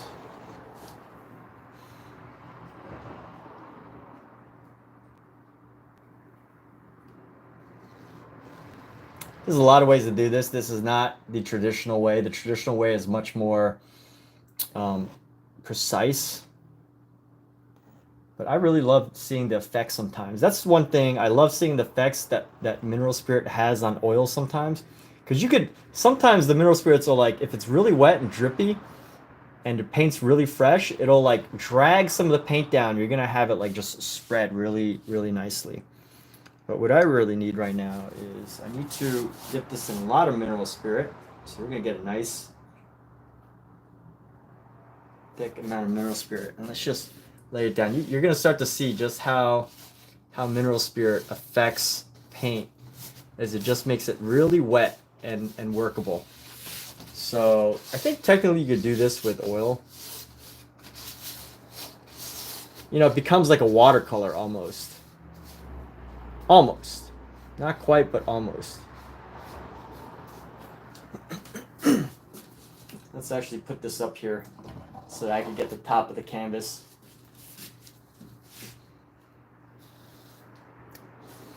I think whether you paint the top, you know, the edges of the canvas or not is really a personal choice.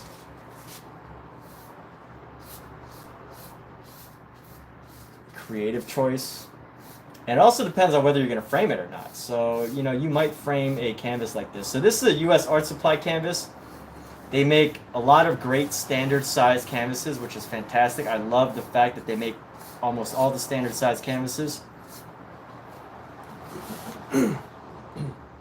It gives you a lot to work with, a lot of sizes. And, you know, you can work with smaller sizes, bigger sizes. And they just work great. So, love these. Some of my favorite canvases, U.S. Art Supply. Very, very reliable. You know, their quality, their ongoing quality is usually pretty dependable. I've tried other canvases from, you know, various companies. I'm not going to name them, obviously. It's good to experiment, you know. It's good to experiment. But I have used other canvases, and sometimes they come with holes. And, of course, you know, they have good policies where they will, you know, allow you a refund if you send it back. But I have found U.S. Art Supply canvases to have a pretty consistent, some good consistency as far as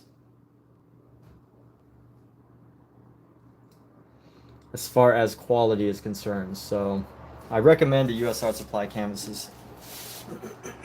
This is just a little dropper. You don't really have to do this. It's a little dropper, and I use it to you know, drop mineral spirits across my oil paint.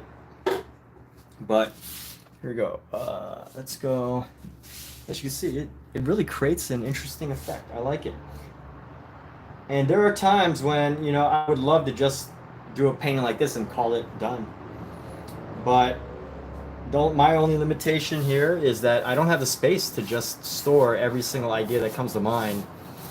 So, you know, one day when I have my own gallery and I can do like, I can just do thousands and thousands of abstract paintings, I will. But until then, you know, some of these pieces will just have to be underneath. And you know, I love that idea as an artist. I love the idea that some of my abstract pieces are hidden by paintings that are not abstract.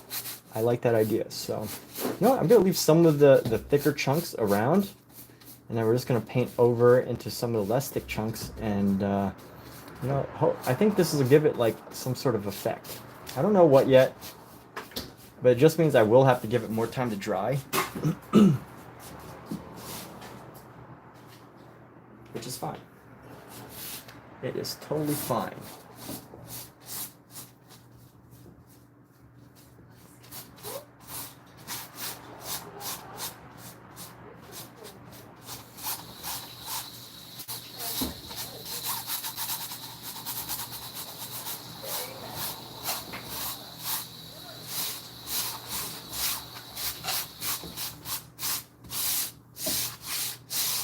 This is totally unnecessary, by the way. Some might even say that this is a waste of paint.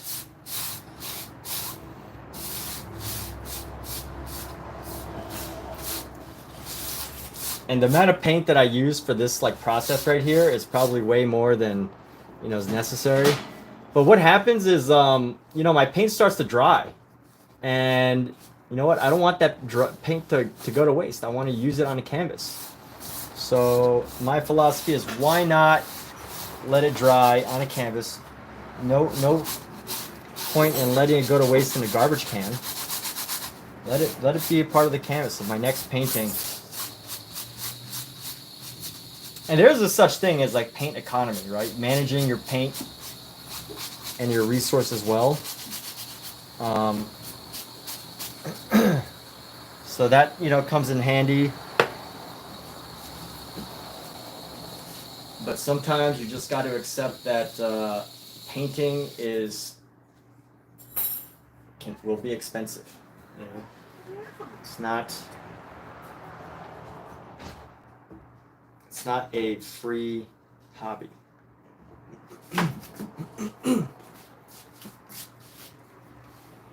Or it's not a free professional endeavor, and it's not a free hobby, right? It's not free. And that might limit some people. So a lot of considerations to think of. Like oil paints typically are a bit more expensive, I think. Actually, you know what? Scratch that. It all depends on the brands, right? It all depends. You got to do your own shopping. But in comparison, you know, oil paints can range depending on the types you want to use. But in general, right? Like paints, you're gonna be paying for them. You have to pay for them. Honestly, that was one of my limitations when I first got into art. I was concerned about. I started in digital because I was like, you know what? I could put out so many digital paintings and take up no space. But when it comes to physical paintings, like every single piece, I have to think, you know, am I going to be able to? With every piece, I have to think, oh, am I going to be able to sell that painting? And what are the costs associated if you're going to turn it into a business, right? So with that, yeah, that's some of the thinking that goes in. But once you just start painting, you know, you realize that it is a wonderful, wonderful activity, and that sometimes you just certain things you can't put a price on, right? You don't want to put a price on your own creativity. You don't want to put a price or a limit on your self-expression. You don't want to limit and put a price on things that can bring you joy or add to your life. And you know, I think painting is one of those things that, like, especially in modern world, right? We're constantly typing on a computer or tapping on a phone, and what happens is like the neurons in your head. And I'm not a scientist. This is not medical advice. I'm kind of making this up based on stuff that I heard, but it kind of makes sense, right? If you're just tapping on a phone or typing on a computer, you're using different motor skills, different motor neurons than if you're painting. And I believe, and I'm sure that there's got to be research for this, that when you paint or sculpt or do something physical that switches your brain up from a typing brain, tapping on a phone brain, using just your thumbs, you activate different parts of your brain. And there is, you know, you can't just mimic that. You can't just mimic that. I actually really like this painting. I would love to just do paintings like this. But I could pump them out all day long, 10 hours a day. I might do a series like that one day, just like huge, massive paintings that are totally abstracted. But those of you that are still here, thanks for watching. We've completed one major painting, and we're in the process of letting another one dry. So fun, so fantastic, so exciting. Let's go ahead and I'm gonna clean off my brushes here. So one very helpful thing to clean off your brush: mineral spirits. I think technically there's you can use soap and water, but I find it so easy to just, you know, go into my mineral spirit and then just wipe the paint off on the brush, because the mineral spirits is really good at getting your paint, separating the paint from the brush. And then once you do, you just rub it off on the brush, rub it off on something. And the thing about oil painting is the best way to keep your brushes fresh is to constantly use them. So, you know, I think if you're constantly using them, like painting almost every day or 5 days a week, it's almost like an car engine. You know, of course your brushes are going to wear down and stuff, but if you let oil paint sit on your brush for like a week, you've pretty much ruined a brush. Sometimes, depending on the brush, depending on the quality of the brush, because there are some ways to restore it, but for the most part, you know, if you paint pretty much like every day or every other day, then it's okay to leave a little bit of paint on your brush. But if you're only painting like once a week, once every 2 weeks, then you might want to consider, you know, a good cleaning process, a good cleaning system for your brushes, which includes soap, water, mineral spirits, and constant maintenance. So how much time do you want to put into your activity? But Michael, thank you so much for joining in on these conversations. And with that, let's go ahead and close this up. Close up our supplies. I actually need to take a photo of my other painting, so we're going to swap this back. We're going to swap these around. Swap these paintings around here. Let's go.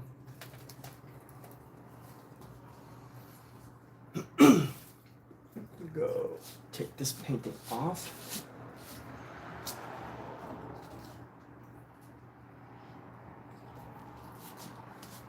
Let's swap this painting around. There we go.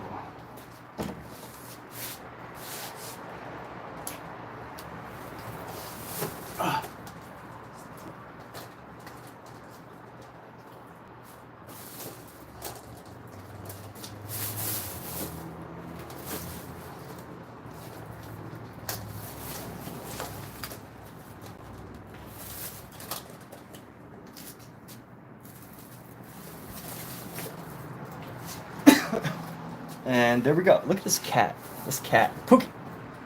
Scott was eating salad. Pookie. Go. Pookie, go. Go. Scout likes salad? Mm-hmm. Yep. Good. Be a healthy boy. All right, and again, earlier we were talking about our sealable palettes. This is fantastic. A sealable palette is amazing. It comes in so handy for oil paints. Maybe not so much acrylic, because with acrylic, your paint's going to dry by the time you're finished painting most of the time. But with oil paint, it helps give you at least a few extra days. But you know what? What I said was I'm going to let whatever's in here dry so that I can actually clean off my palette. So I'm just going to close one half of it and then allow the other side to be a little bit open so that, some of the paint can just, so the paint airs out. So I want it to dry, but I also don't want my cats to accidentally get into it. So I have to close it a little bit and let it air out on the other side. With that, very handy. Also, yeah, another great reason to have a sealable palette. If you have cats or pets, you don't want them to get into it. But with that, we're done. Finished. Finito. Completo. Have a good night, everybody.